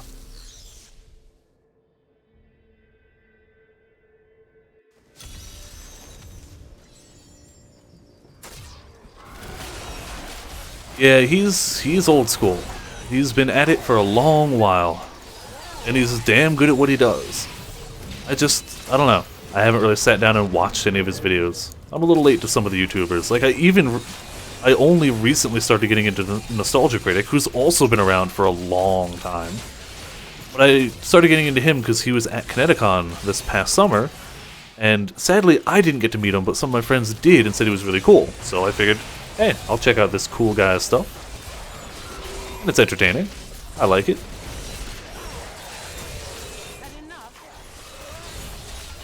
Drop the archers. Drop the beams of light. I should do more of that. It's on cooldown. There's no cost to it. It's just waiting for it to finish. I may as well keep up on it.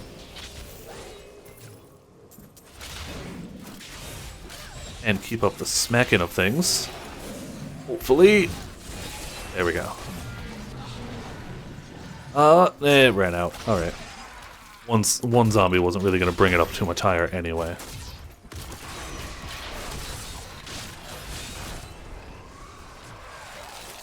It's not too shabby. I was hoping to get at least 50 tonight, and 50 is totally going to happen. 60, maybe not tonight. I don't think that's going to happen unless it gets really lucky.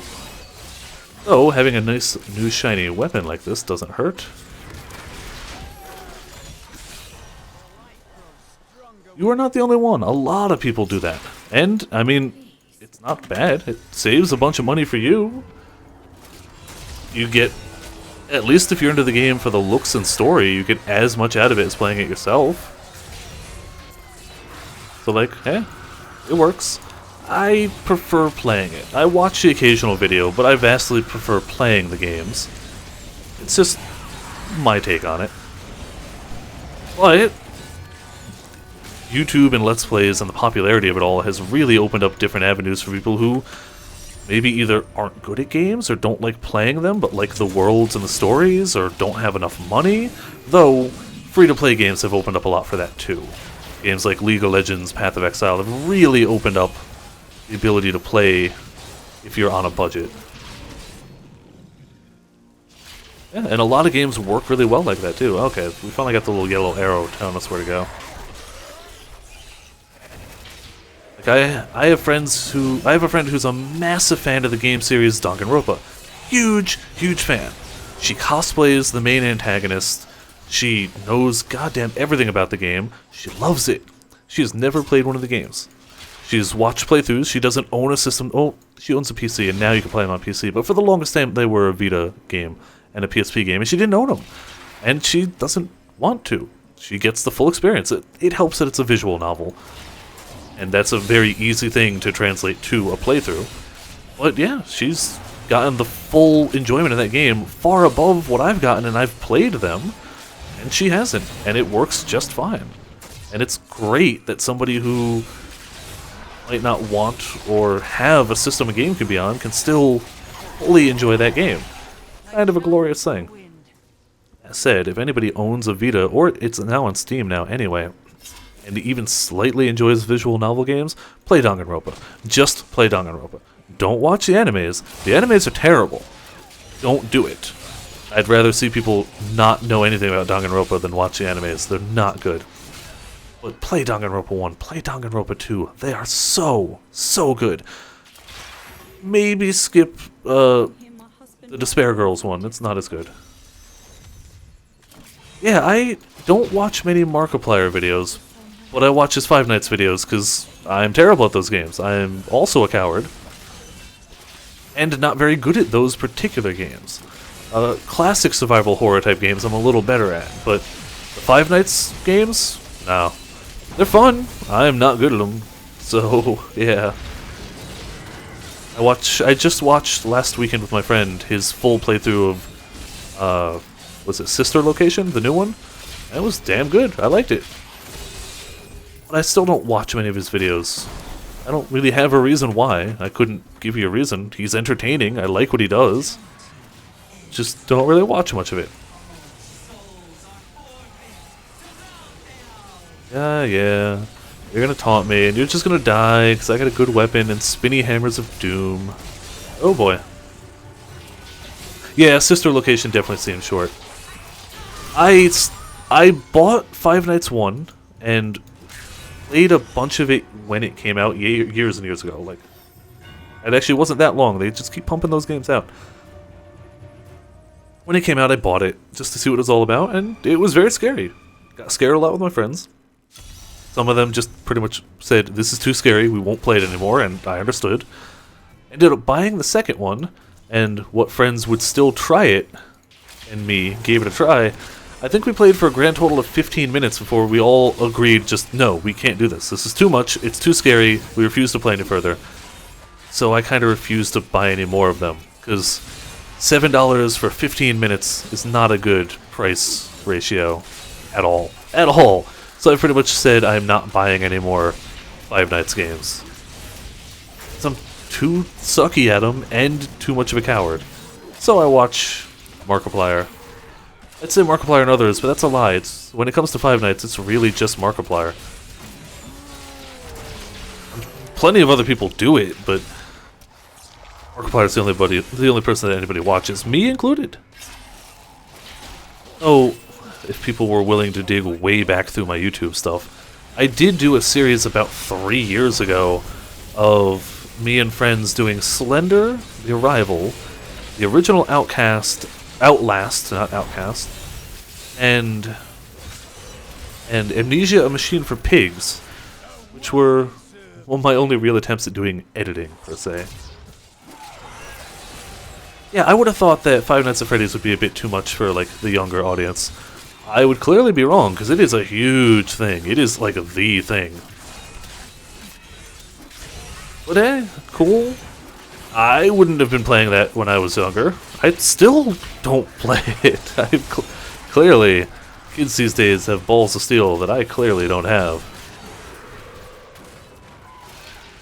But I'm still shocked at how popular it remains. Like, the initial one was new. It was a great exercise in how to scare people with minimal anything. Minimal gameplay, minimal money, or...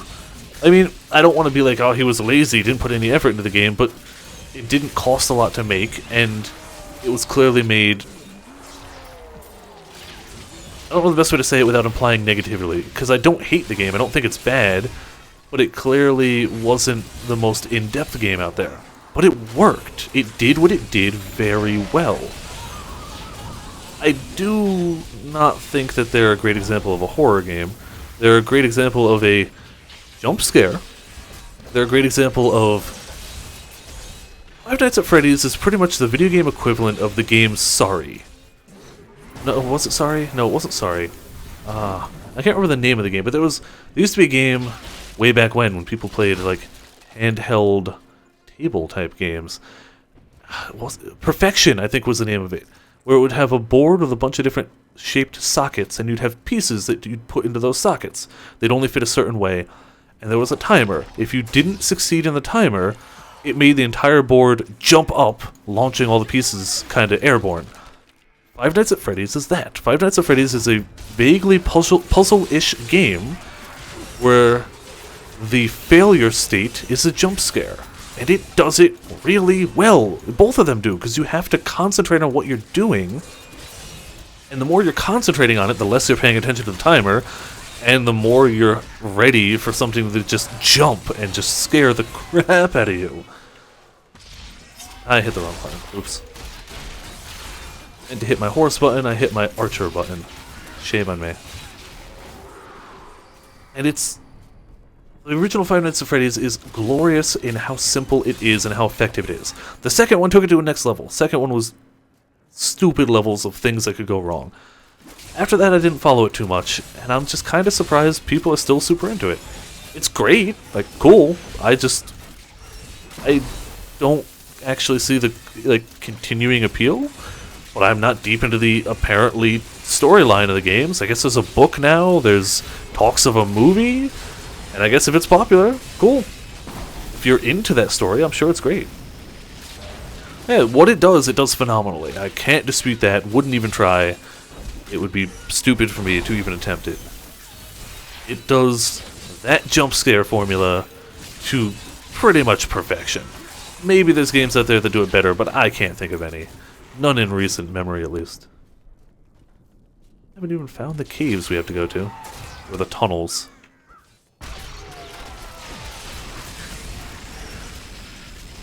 Alright, let's go a little faster this way, and a little faster again.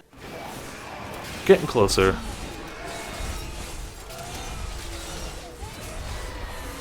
Don't freeze me, bro. And I'm sure Markiplier would be doing okay even without Five Nights at Freddy's, but Five Nights at Freddy's has made Markiplier into a sensation. I'm sure he'd be at least slightly popular nonetheless. He makes good videos, they're quality, and he's entertaining, that's already enough, but Five Nights at Freddy's turned him from a guy that made good YouTube videos to a celebrity, a big name, which is great for him. It does also mean I hope he never gets tired of Five Nights at Freddy's, because he's going to be playing all of them. He's going to be the go-to to play all of them. Okay. I didn't know where he started, so that makes sense. I guess we have a new event here. We don't really need to do it, but... screw it. Experience. When in doubt, get more experience.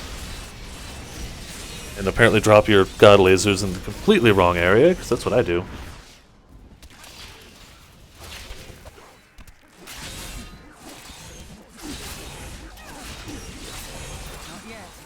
I've done horror games, but it's never really been my focus by any stretch. What do you got for us? You just left. No, we have to escort you to the gate. The gate that's right there. Is that really an escort as much as a... Oh, that's why. Stuff goes wrong. Oh hey, look! Everything went wrong.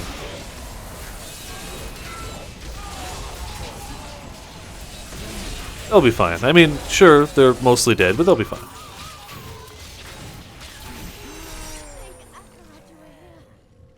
The two people who lived went, cool, thanks. I'm glad you were here.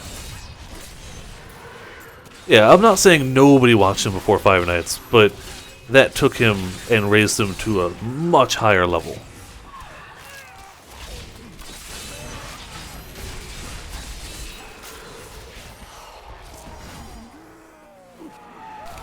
Gonna drop my... No, still got the massacre bonus. What a horse massacre. Yeah, that'll do. Yeah. They started me as far from the destination as they possibly could, didn't they? We got no speed bonuses. Not bonuses, bonuses. So I guess we'll just let that drop off.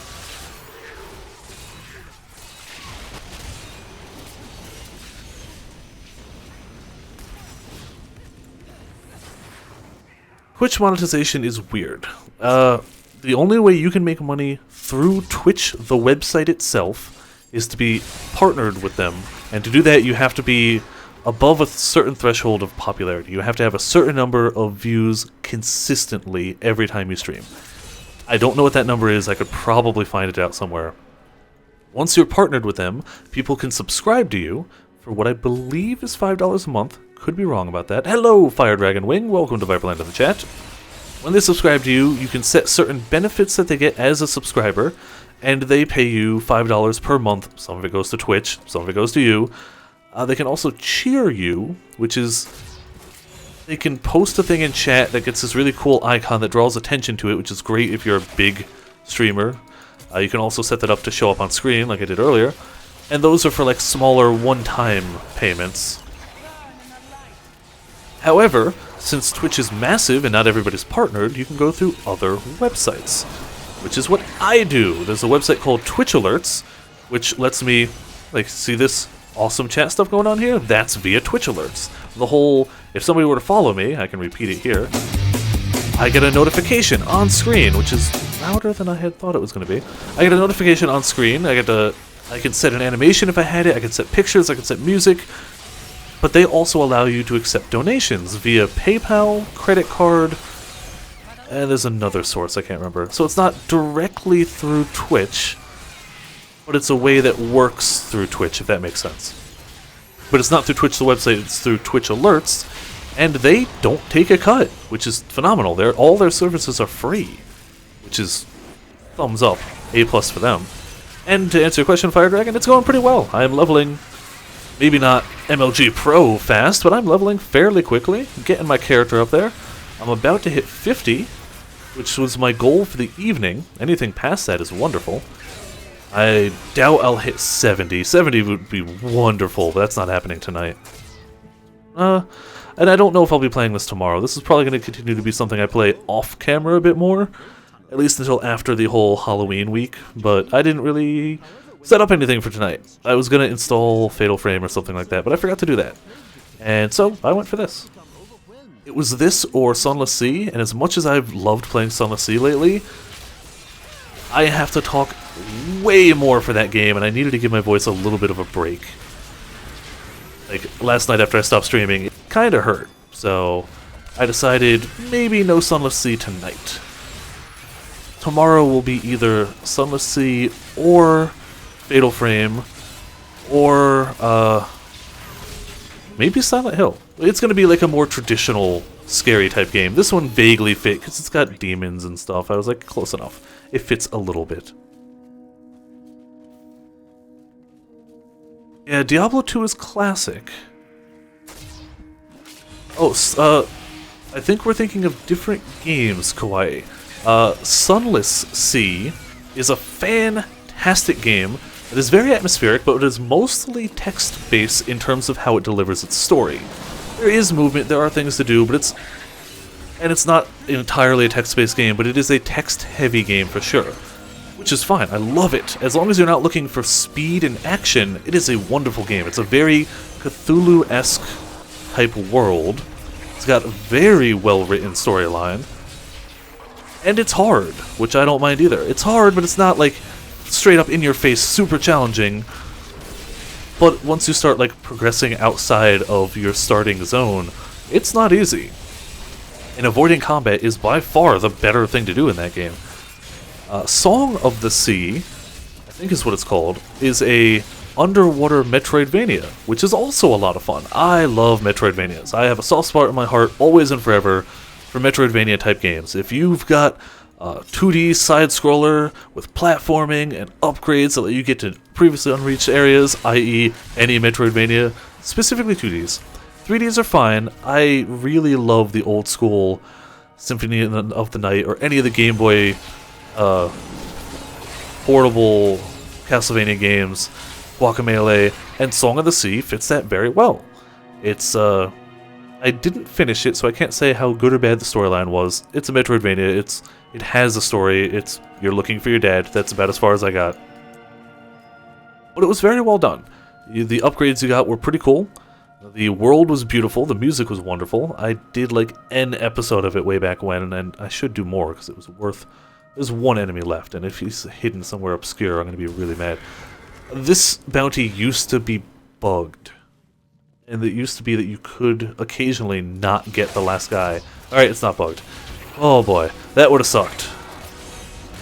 So, both are sea games, and both are fantastic for totally different reasons. Making Song of the Deep. Song of the Deep, hold on. Maybe I might have been thinking Song of the Deep too. Hold on, let me pop up Song of the Deep. Yeah, Song of the Deep was the second one I was talking about. I got the name wrong. But Song of the Sea was the game I was describing in that second game, even though I said Song of the Sea.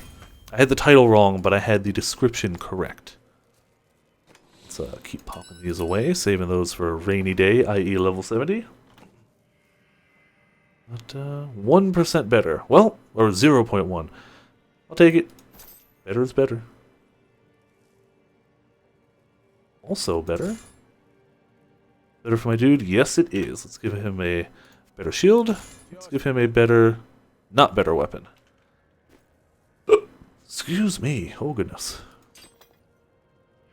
Garbage weapons. Not garbage weapon. Holy crap. Just a basic magic weapon. That is phenomenal. And... nothing good on the belt department. Yeah, so... Song of the Deep is really cute, really well done Metroidvania style game that's all undersea. I liked it a lot. And Sunless Sea is a fantastic Cthulhu type. It's not actually Cthulhu, but it's that type of celestial horror madness type thing that takes place in a slightly alternate universe where, like, London has fallen below the surface of the earth into this underground ocean where there are old gods and madness, and it's still a little different. Like, there's rats that can talk, that's a thing. So it's not exactly regular, normal stuff. Alright, you're gonna sleep. See you next time, Fire Dragon. Thanks for tuning in for a little bit. Hope you had fun watching Murderization of Demons. I know it's always a good time for me. That's a level 50 weapon. Hopefully that becomes better than my level 47 one. Yes, indeed. That's pretty glorious, actually. Let's just upgrade a gem real fast. Ruby, give me a flawless square. Can we actually do better? Hold on. Can we go past flawless square? That would be even better for my helmet. Star Ruby requires level 10. We can do that. Star Ruby. So now we get what? Okay, it's a little nerfed. We get 62% extra experience just for wearing that. And our weapon is good. Alright. Hello, Shadow Rose Gaming. Welcome to Viperland and the chat on this fine evening full of demons to murder. And, well, that's about it. And cooler temperatures in my area, which I also enjoy a lot. And then we got them to 10. We should get her to 10. We can afford it. Oh, close though. If we get all of them to 10, that should be the last... No, we still got... Hit level 50. Oh, we need to do the Siege Breaker. That's the other one. Okay. Oh man, the Druid. Loved me that Druid. I think the closest they've got to the Druid is the Witch Doctor. It's the closest they have to like a pet class. So I finished this act. We finished every act but Act 3. Let's go do Act 3. Starting with the Siege Breaker, because we have to kill him. One of these days, I'm just going to go back to Diablo 2, find one of those mods I used to play a ton of, which was either Midian or the Nez mod. Oh man, they stopped supporting the Nez mod ages ago, whereas Midian was actually legitimately updated really far into the Diablo lifespan. But Nez mod was always my favorite. They added something that was so simple but so well done. They added the ability to get souls of monsters. If you killed any monster in the game, it had a chance to drop its soul, which you could wear in your ring socket, and would give you certain bonuses close to that. Yeah, it is definitely closer to the Necromancer, you're right. It would give you bonuses close to that character. And it would even include bosses. So, like, if you killed Diablo enough times and you got lucky, you'd get his soul, and it would give you, like, his lightning breath and, like, fire and lightning resistance or something. And it was awesome!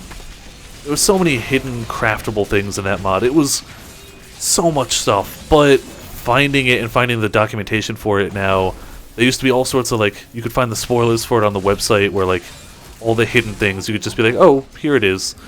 The website's gone, long gone, so all that info is borderline impossible to find now?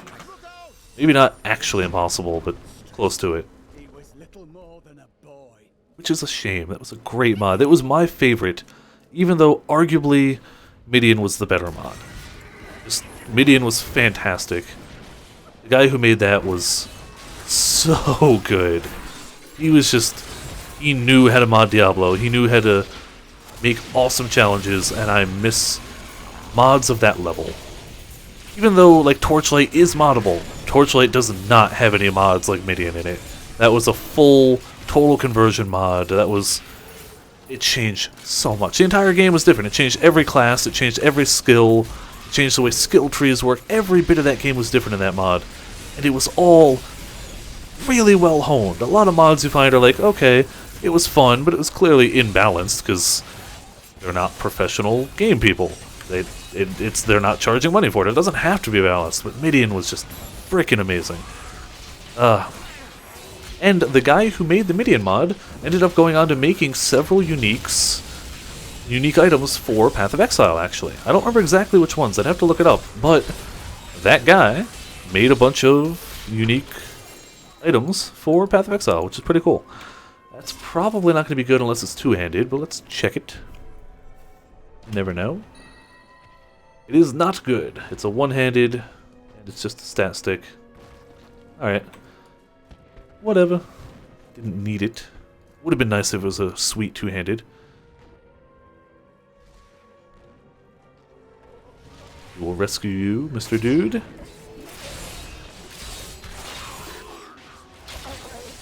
And that guy we killed should have given us enough money, the goblin, should have given us enough gold, that we can totally max out the enchanter and finish step 1 of the seasonal journey out of like 8 steps. That gets stupidly difficult towards the end, which I won't be doing, but I want to get far enough to get something. Different steps get you the free set, so I want to at least get that. And those steps are usually doable. Maybe not super easy, but they're reasonable by most people playing the game. Whereas like the high-end ones are like, you gotta be really good. You have to have great luck, RNG, and or ability to min-max stuff, which I'm not perfect at. I probably won't be doing those. It's like doing almost max level Nephilim rifts in like greater rifts in under like 3 minutes. And it's just, I can't do that.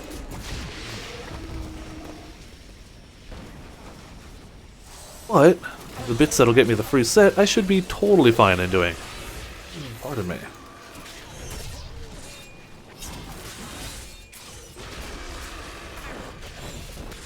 Come on, distract these guys so I can open this. Don't hit me, don't hit me, don't hit me! Damn it! Ah, so close. Oh, I did free the guy. Okay, that's perfect then.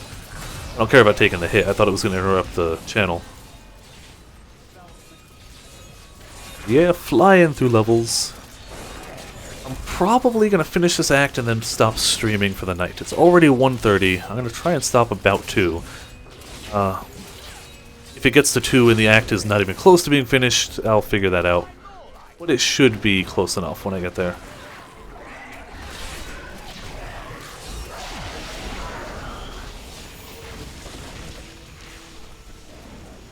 Timing-wise, it should work out, I think. Bad luck for you, friend.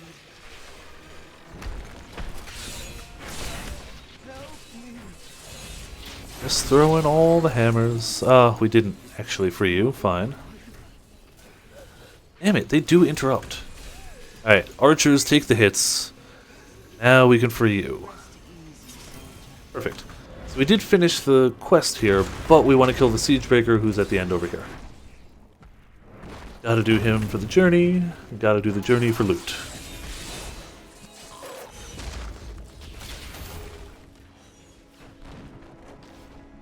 Be almost at the end.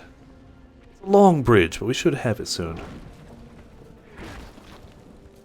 Yeah, this looks like the end of it. Or not? There it is. Alright, Siegebreaker. I can imagine you putting up too much of a fight, but let's do this. Damn it, why did you stun him all the way over there? Stupid Templar being effective at damaging and stunning things. How dare he? Ow, your breath is terrible. Stop doing that. Don't breathe on me. You big beastie.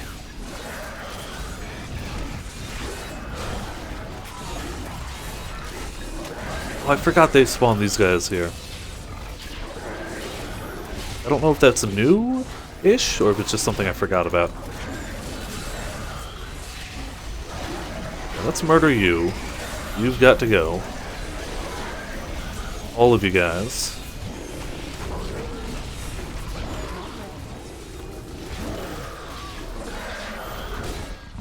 These big guys spawn more, which is why it's an issue. Otherwise, I wouldn't care. 19 kills. Don't break it, don't break it! Good. We're still good. I was worried there. It's getting an experience bonus like that from the boss should be fairly wonderful.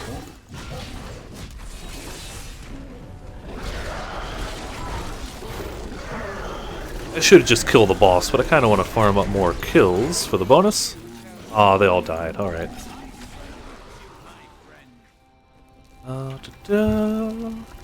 Off to... Sure, let's do this one.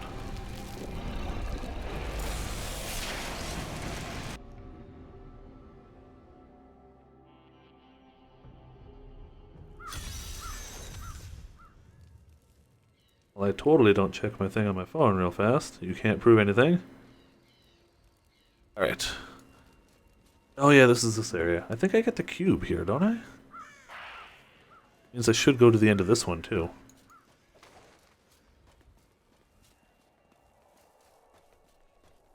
The cube will be helpful.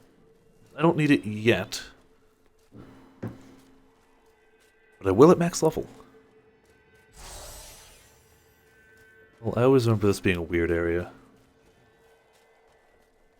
Ah, damn it, there were things I probably should have saved for cube. Oh well, whatever. Too late, I already scrapped them.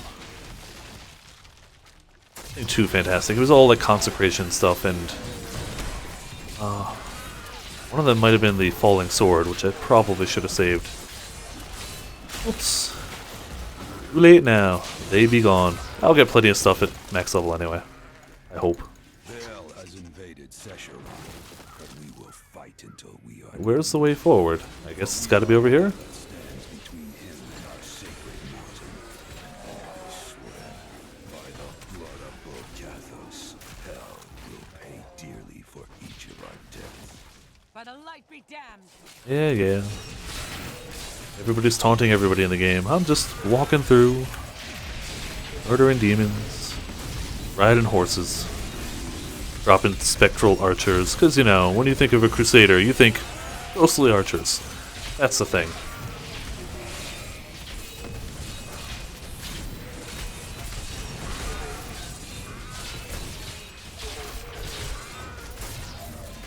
Come on, you can die. Give me the loot. We have to go way over there. It's just a matter of which way is the path in that direction. Apparently that snowball bounces. Wish I could roll a snowball that bounced off of walls and rolled around. That'd be a nice talent to have. One in the winter. Doesn't break on impact, it just bounces off.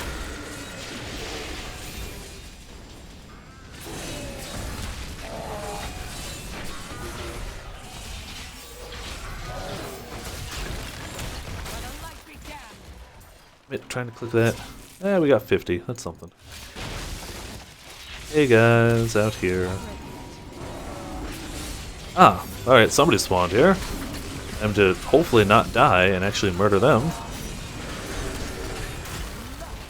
Oh yeah, leveling up. Tongue collector. Don't collect my tongue. I kinda need that. Kind of a lot. Ear collector. Man, remember in Diablo 2 when you killed somebody in PvP, you got their ear as a trophy? That was totally a thing. It's always a weird thing, but it was kind of cool. You could always show off those, hey look, I tricked a whole bunch of level 1s into letting them flag for PvP so I could get their ears. That was the thing people did.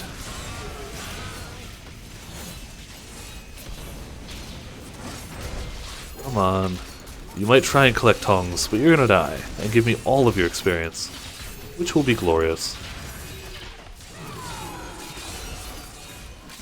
Why won't you die? Why won't you die a little faster? We're up to Brutal. And the ear collector is down. Alright, 81 looks like what we got. Oh, 82, 83. Hope. Good. I'll take 84. Now we gotta go northwest-ish? However we get up there. Thank you, Templar, for fighting that singular guy over there instead of helping protect me against all of this down here. That was helpful. It was definitely helpful. I may have to start lowering the difficulty soon. Things like keeping my helmet that is level like 10 is not helping me.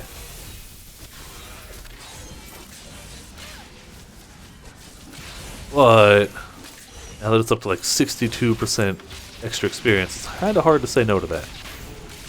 Kind of very hard. Even if we'd have a little bit more survivability.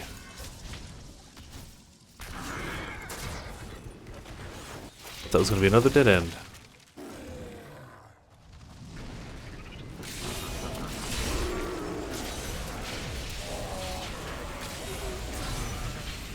Could also start bringing actual defensive abilities in instead of pretty much all offense. Even my horse is offensive. It drops fire. Destroy the drum. Alright. Cool. So now we've got the Warlord of the North to take down. And all of his little minions around me. Warlord defeated. Another Hunter of the North. Please don't kill me. I've done nothing bad to you other than murder your friend and currently attempt to murder you. It's nothing bad. And then we've got the Chief Shaman of the North. Oh, those arcane things are just the most deadly thing ever.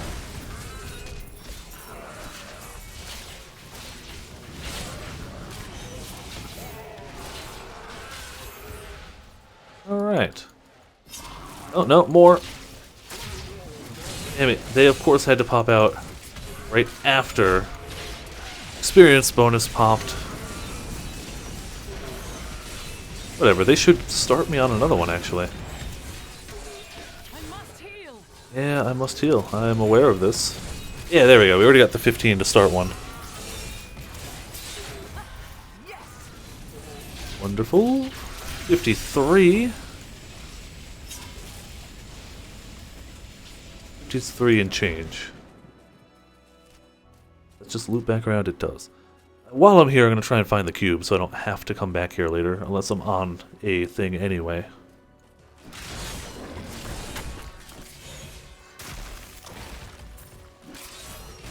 So we will need it, and I won't want to have to come back without a bounty and just wander through all this again. And I could have done it now.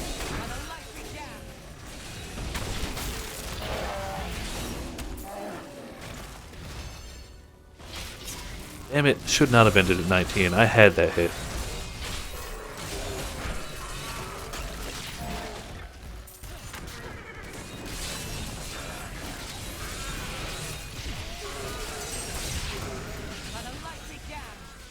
Yeah, I also don't really know which direction this is in, so I'm assuming if I keep going this way I'll find it, but I could be wrong.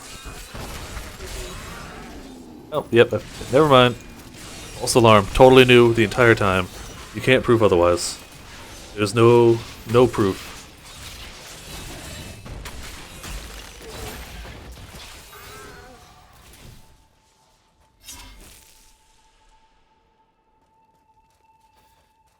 Now here, this is the second area, and through here, it's a place where we can find the cube. And I don't remember where it is, but we'll find it. Narrowed it down to, I know it's in this zone.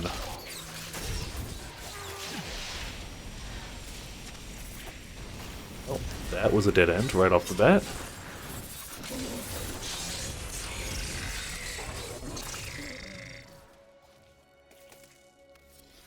in the zone, and it's in part of the castle interior bit.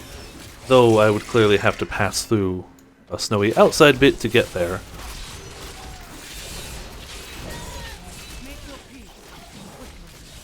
In theory, it should be fairly obvious when we get close enough.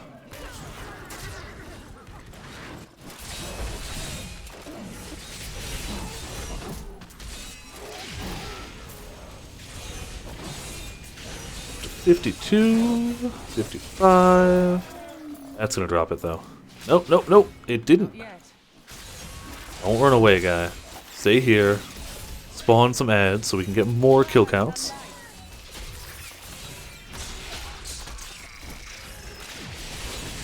This place is not bad for farming kills. Not bad at all. 102. Alright, it's gonna end it. Nope, it's not ending it. Damn. Every time I think it's over, it's not this time. All of my previous bad luck is all paying off here. Not ready yet. Alright, 136 is actually pretty respectable. Almost a full level just from that rampage bonus. Well, I guess the rampage and the bonus, not just the bonus. But you know what I mean. Almost leveled again is the point. Not yet. Make your peace. Quickly.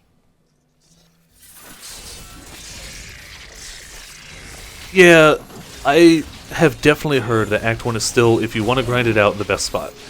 I like doing bounties. It gives me more of a purpose than just run through, kill, run through, kill. Admittedly, if I just wanted to hit max level as fast as possible, Act 1 is the way to go. Like, it's everything I hear agrees with that.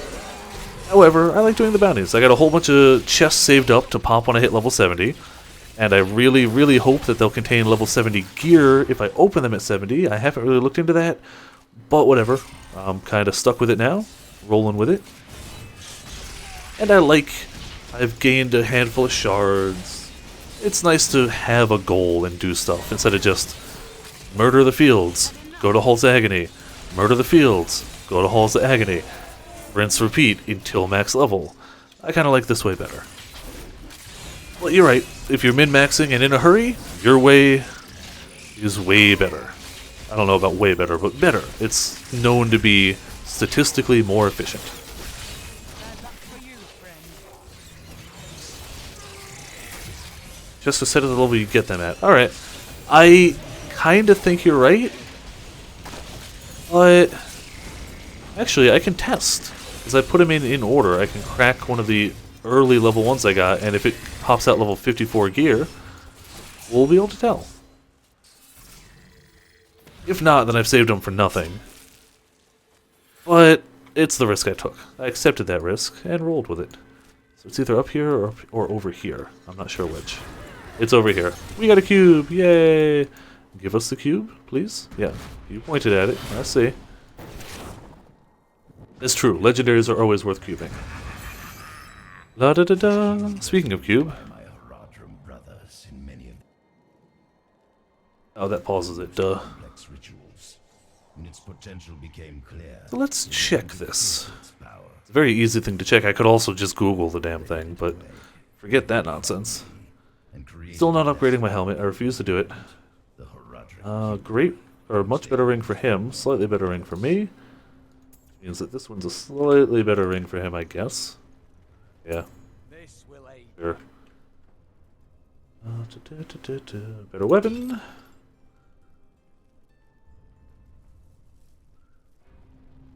Shield. Alright, Google doesn't have an answer. Then I'll test it myself. Not upgrading helm. Will upgrade shoulders. And get rid of the rest of this. Like, realistically, it makes sense if you're right. From the point of view of the people who made the game, what you're saying makes more sense. Oh, I can't. I got that from a vendor, so. However, let's do science. This was the first one I got. It was at level like 10 or something like that. Now we're level 54. It should be a noticeable difference.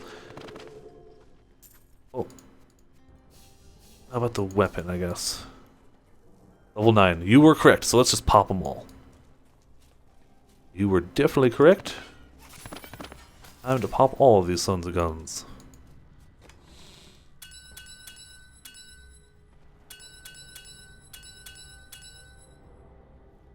It's true, I can cube the helm. Yeah. It's even better. I already shafted all of those, but... Look at all the loot! Look at the loot! Oh, it's a beautiful thing. Piles like that never get old.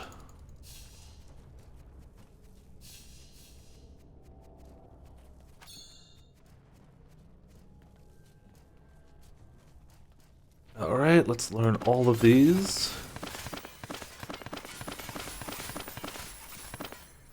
Oh, did I miss one? No. So they're unlikely to be that good. I'll check for upgrades real quick while we're here. Next bonus from the Helm Cube. That's true. Well, this is just double, so... Oh no, it's not! I thought it was double. I was wrong. So it's 86, so it would be double when we cube it. Thank you. I forgot about that aspect. Hey, look, better glows. Hey, look, hopefully better glows. We lose a little damage. For shrine effects last for 10 minutes. I'd say that's worth it for leveling. It's not even a lot of lost damage, so I'm going to keep that. Yes, please. And that's about it. Can't remember what it takes for cubing, but thankfully he should be able to tell us. So I'll go check with him in a minute. With Mr. Zoltan Cool. 3... 5... Act 4... 1... and Act 2. Beautiful. Oh, no, it's not from him, it's the cube itself. Okay. Act legendary power. Legendary, 1 of each thing, and 5 Death's Breath, which I don't have yet. I don't think those drop until 60 plus, do they? Yeah, they don't. Okay. So when we get those, we'll be able to do it. We're down to 3 more, and then we will have done a full, all 5 act clear. And gotten a ton of experience for it.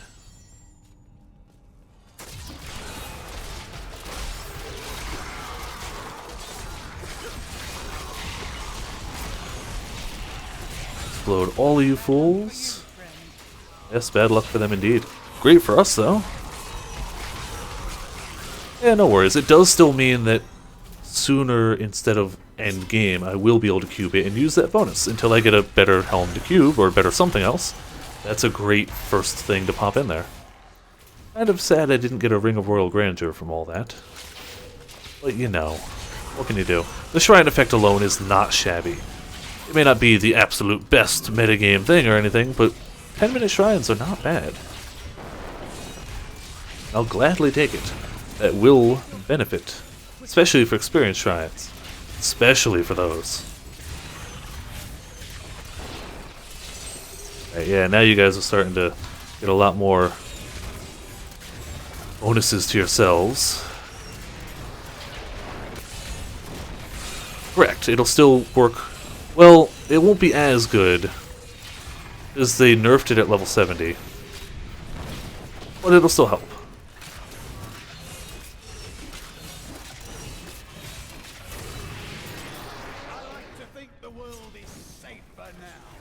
Moving on.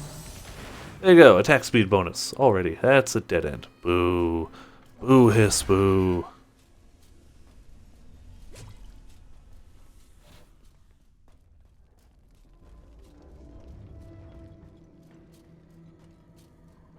It still helps, like I get that, but like this one gets me 3% extra experience at level 70, which is not...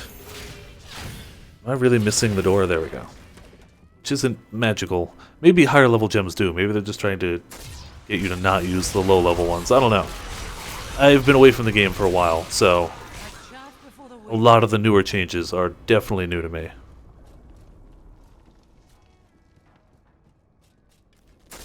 That's true, it does work that way. I can't imagine leveling more than 1 character per season, though. I just can't. But if I decide to, you're totally right. And if I ever level a character in non-season, That'll all be there for me.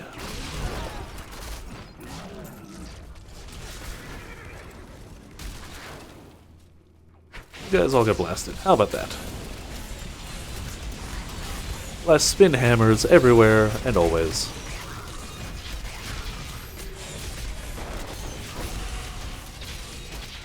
Damn it, so... Oh, he's not the main guy. Okay, main guy's back there.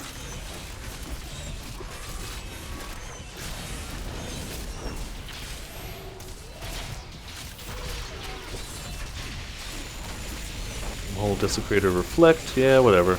You're all dead. You too.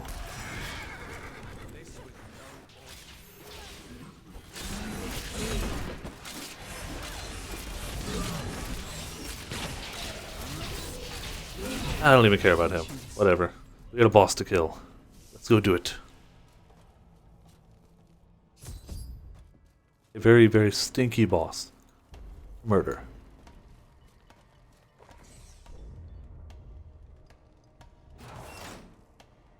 Oh no, we're locked in with Sir Stinks-a-Lot.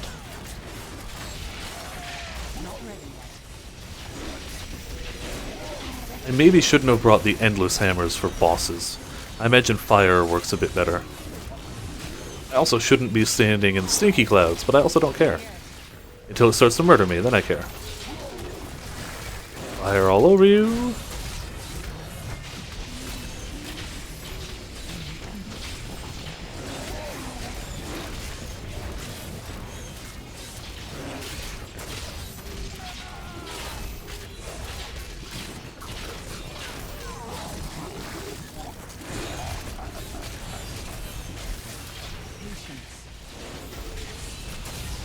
Slowly taking him down. He's got a ton of health. And we are not the most damaging class. Until we get bombardment, that helps. We still wouldn't be number 1 for damage, but then we can hold our own a lot better.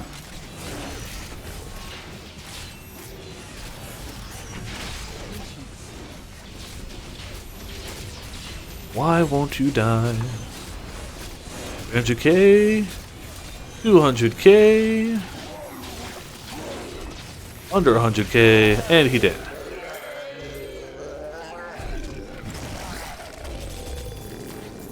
Grab all the stuff and get my final seasonal 1 objective for a bit. That's kind of what I'm trying to aim for. I had heard it was good. I don't remember what it took, so I'm just worrying about leveling for now. And then I'll worry about how to make it. Excuse me, there we go. Wow, that's nice, okay. Wonderful. Mystics up here. I remember hearing about it and liking the idea, but I never played it.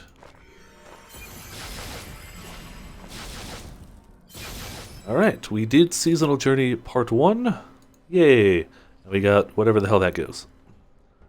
Yeah.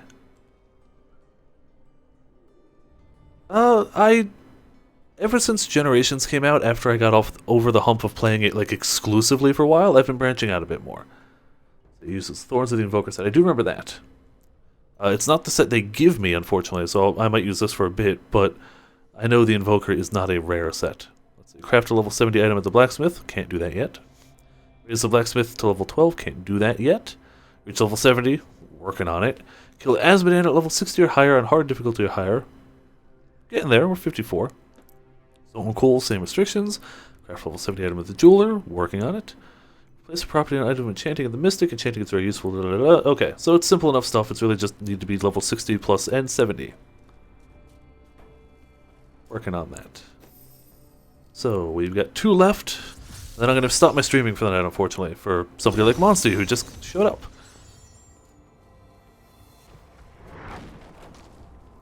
Well, it's not what I'd aim for, but if they're going to give it to me for free, I may as well use it when I can. And hammering is fun. I'm aiming for the thorns. Like, that's my goal. The demon's numbers seem endless. Are you gonna... Alright, screw you. You're just gonna chat. I'm gonna go downstairs. Casualties we inflict slows their advance. We need You can still hear him. He is loud. help. He's very loud. Yeah, they're not going to give me the Thorn set, but it's my goal. I don't remember what else to build with it, but it doesn't matter. At least as soon as you hit 70, there's only so much you can do. I assume it'll probably... I don't know what I'll level at 70 with. But whatever I have, pretty much. Until I can start getting a complete set, I'm just gonna work with what I got. If all the uniques I get say, hey, your Blessed Hammer is better, I'll use Blessed Hammer. If they're all like, oh, this is better, I'll use something else. I'm not picky. I like leveling Blessed Hammer a bit. Though, I'm thinking of switching it back to 5. Oh, I haven't even checked my skills in forever. Oh, okay. I'm gonna have to check that real fast. I've gone like 5 levels without looking at that. Nintendo Switch I have heard of, yes. And it does look interesting. That much I wholeheartedly agree with. Sword hits an enemy, gain movement speed for 3 seconds. I'm going to keep crack for the moment. Just check those to get them out of here. Blessed Hammer. Brute Force. It slows them. Chance to explode. That's okay, but I'm kind of going to go back to Fire. I kind of like Fire. The Endless one is fun. But... screw it, I'll keep Limitless. Why change what's working so well? That's always fun. I'm gonna keep, oh, screw it, I'm gonna draw a quarter. Don't care about Provoke, don't care about that. Laws, I don't care too much about either. That one's actually pretty good, actually. I take it back. It's Fury... Nope, don't care. And a new passive, possibly. Your thorns increase by 50. I will do that eventually, but I'm not going to do it yet. Right now, my thorns is probably non-existent. But eventually, that'll be awesome.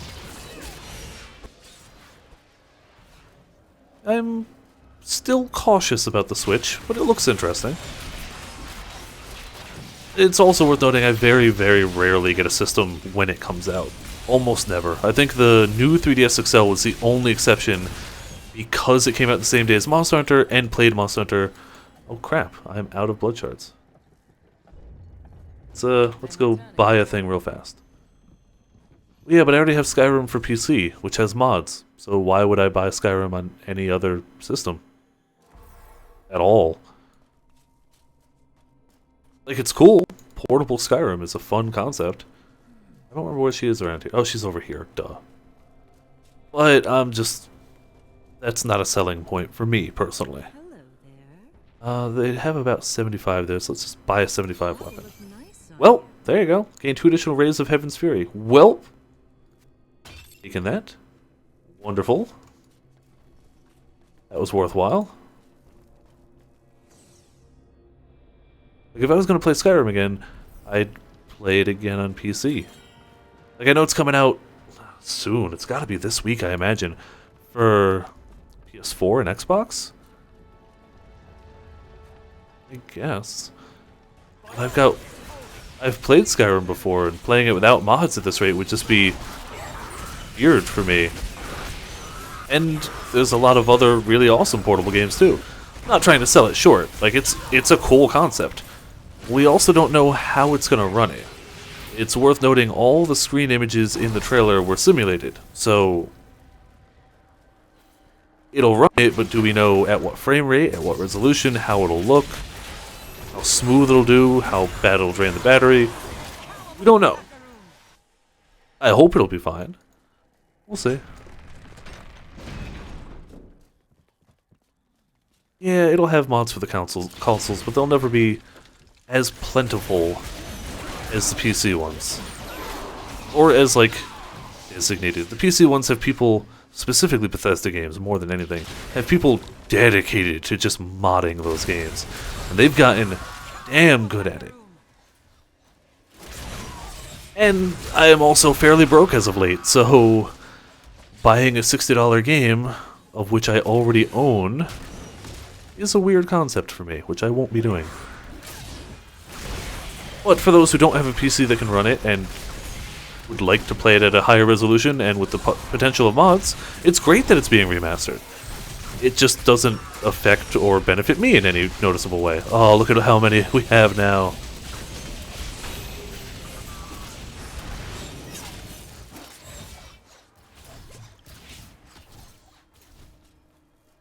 Correct, the Wii U Wiimote, or tablet, or whatever we're going to call it, didn't have a great battery life. And you're right, it kind of went away in terms of signal, so hopefully this does fix that. Again, not trying to bash the system, I'm just not super hyped for it. As of what they've shown now, it doesn't look like something I'm overly interested in. I can see the benefit to it, I can see it being good. But other than it has Zelda, that's really the only selling point for me right now. That's not enough to buy a system. I have to kill every enemy down here? Damn it. I hate kill every enemy bits on very large areas. If they announce a Monster Hunter game for it, fine. They've got my attention a lot stronger. If they announce a legitimate Pokemon game, not like a stadium, not something like that. We're talking like, instead of Pokemon Sun and Moon, Pokemon Switch or whatever, I don't know. Like a full-on console Pokemon game. They have my attention if they do those things. Otherwise, I'll wait. It'll drop in price, more games will come out, I'll get a better idea of what it's capable of, and look into it from there. Never played Prime. I've heard very good things about it, never played it.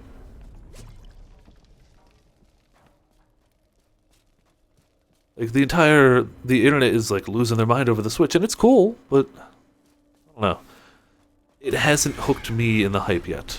Not to say it can't. I am very curious about battery life. I'm very curious about how it's going to... There's a lot of things I'm curious about. And we'll see. They'll announce it as time goes on. All we've had is a reveal trailer. There's still plenty of stuff to be shown. Alright, you died. We've got one last thing left. Just gotta clear Stone Fort. That's it. Then I will be done streaming for the evening. And that's about all.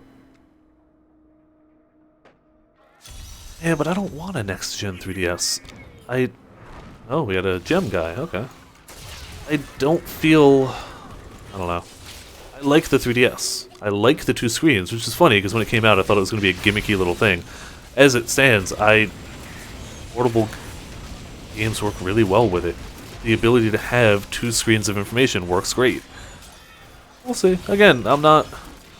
It can't, by default, play 3DS games.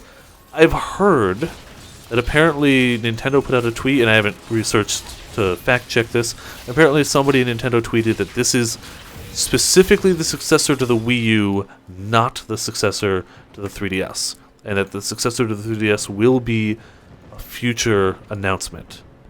In which case, I'd be happy with that. I don't want this to be the next 3DS. I don't want that. If it's the next step of the Wii U, of like the next level of a console with a bit more power that you can also take with you, cool, that's fantastic. I'm also going the wrong way. I was supposed to go backwards. I just got caught up murdering things. So I hope that info is true, but I haven't fact-checked it, so Nintendo 4DS, yeah, it shows pictures in the fourth dimension. I'm not gonna lie, it would sound like a load of malarkey, but I'd be curious as to what they'd be thinking of with that. To kill 100 enemies and kill Thwomp the Breaker. Wii switcheroo, yeah.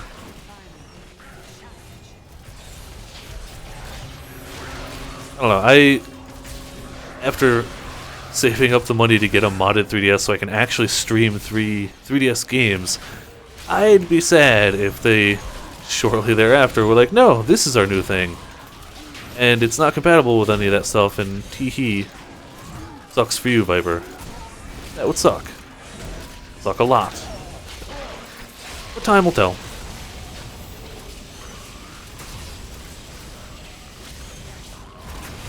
That's true. If they keep doing M-rated games and stuff, that gives me more hope.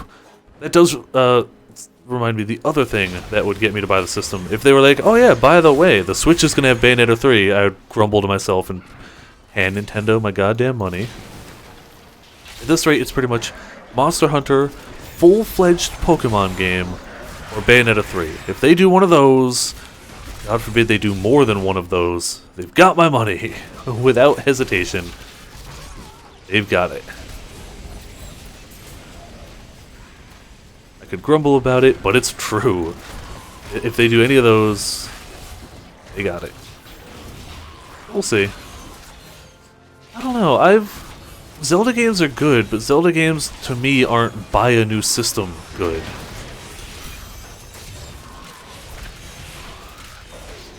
Like, I really enjoy Zelda games. They are a lot of fun, even though the last one I honestly played was Wind Waker. I haven't played, damn it, what was the Wii one?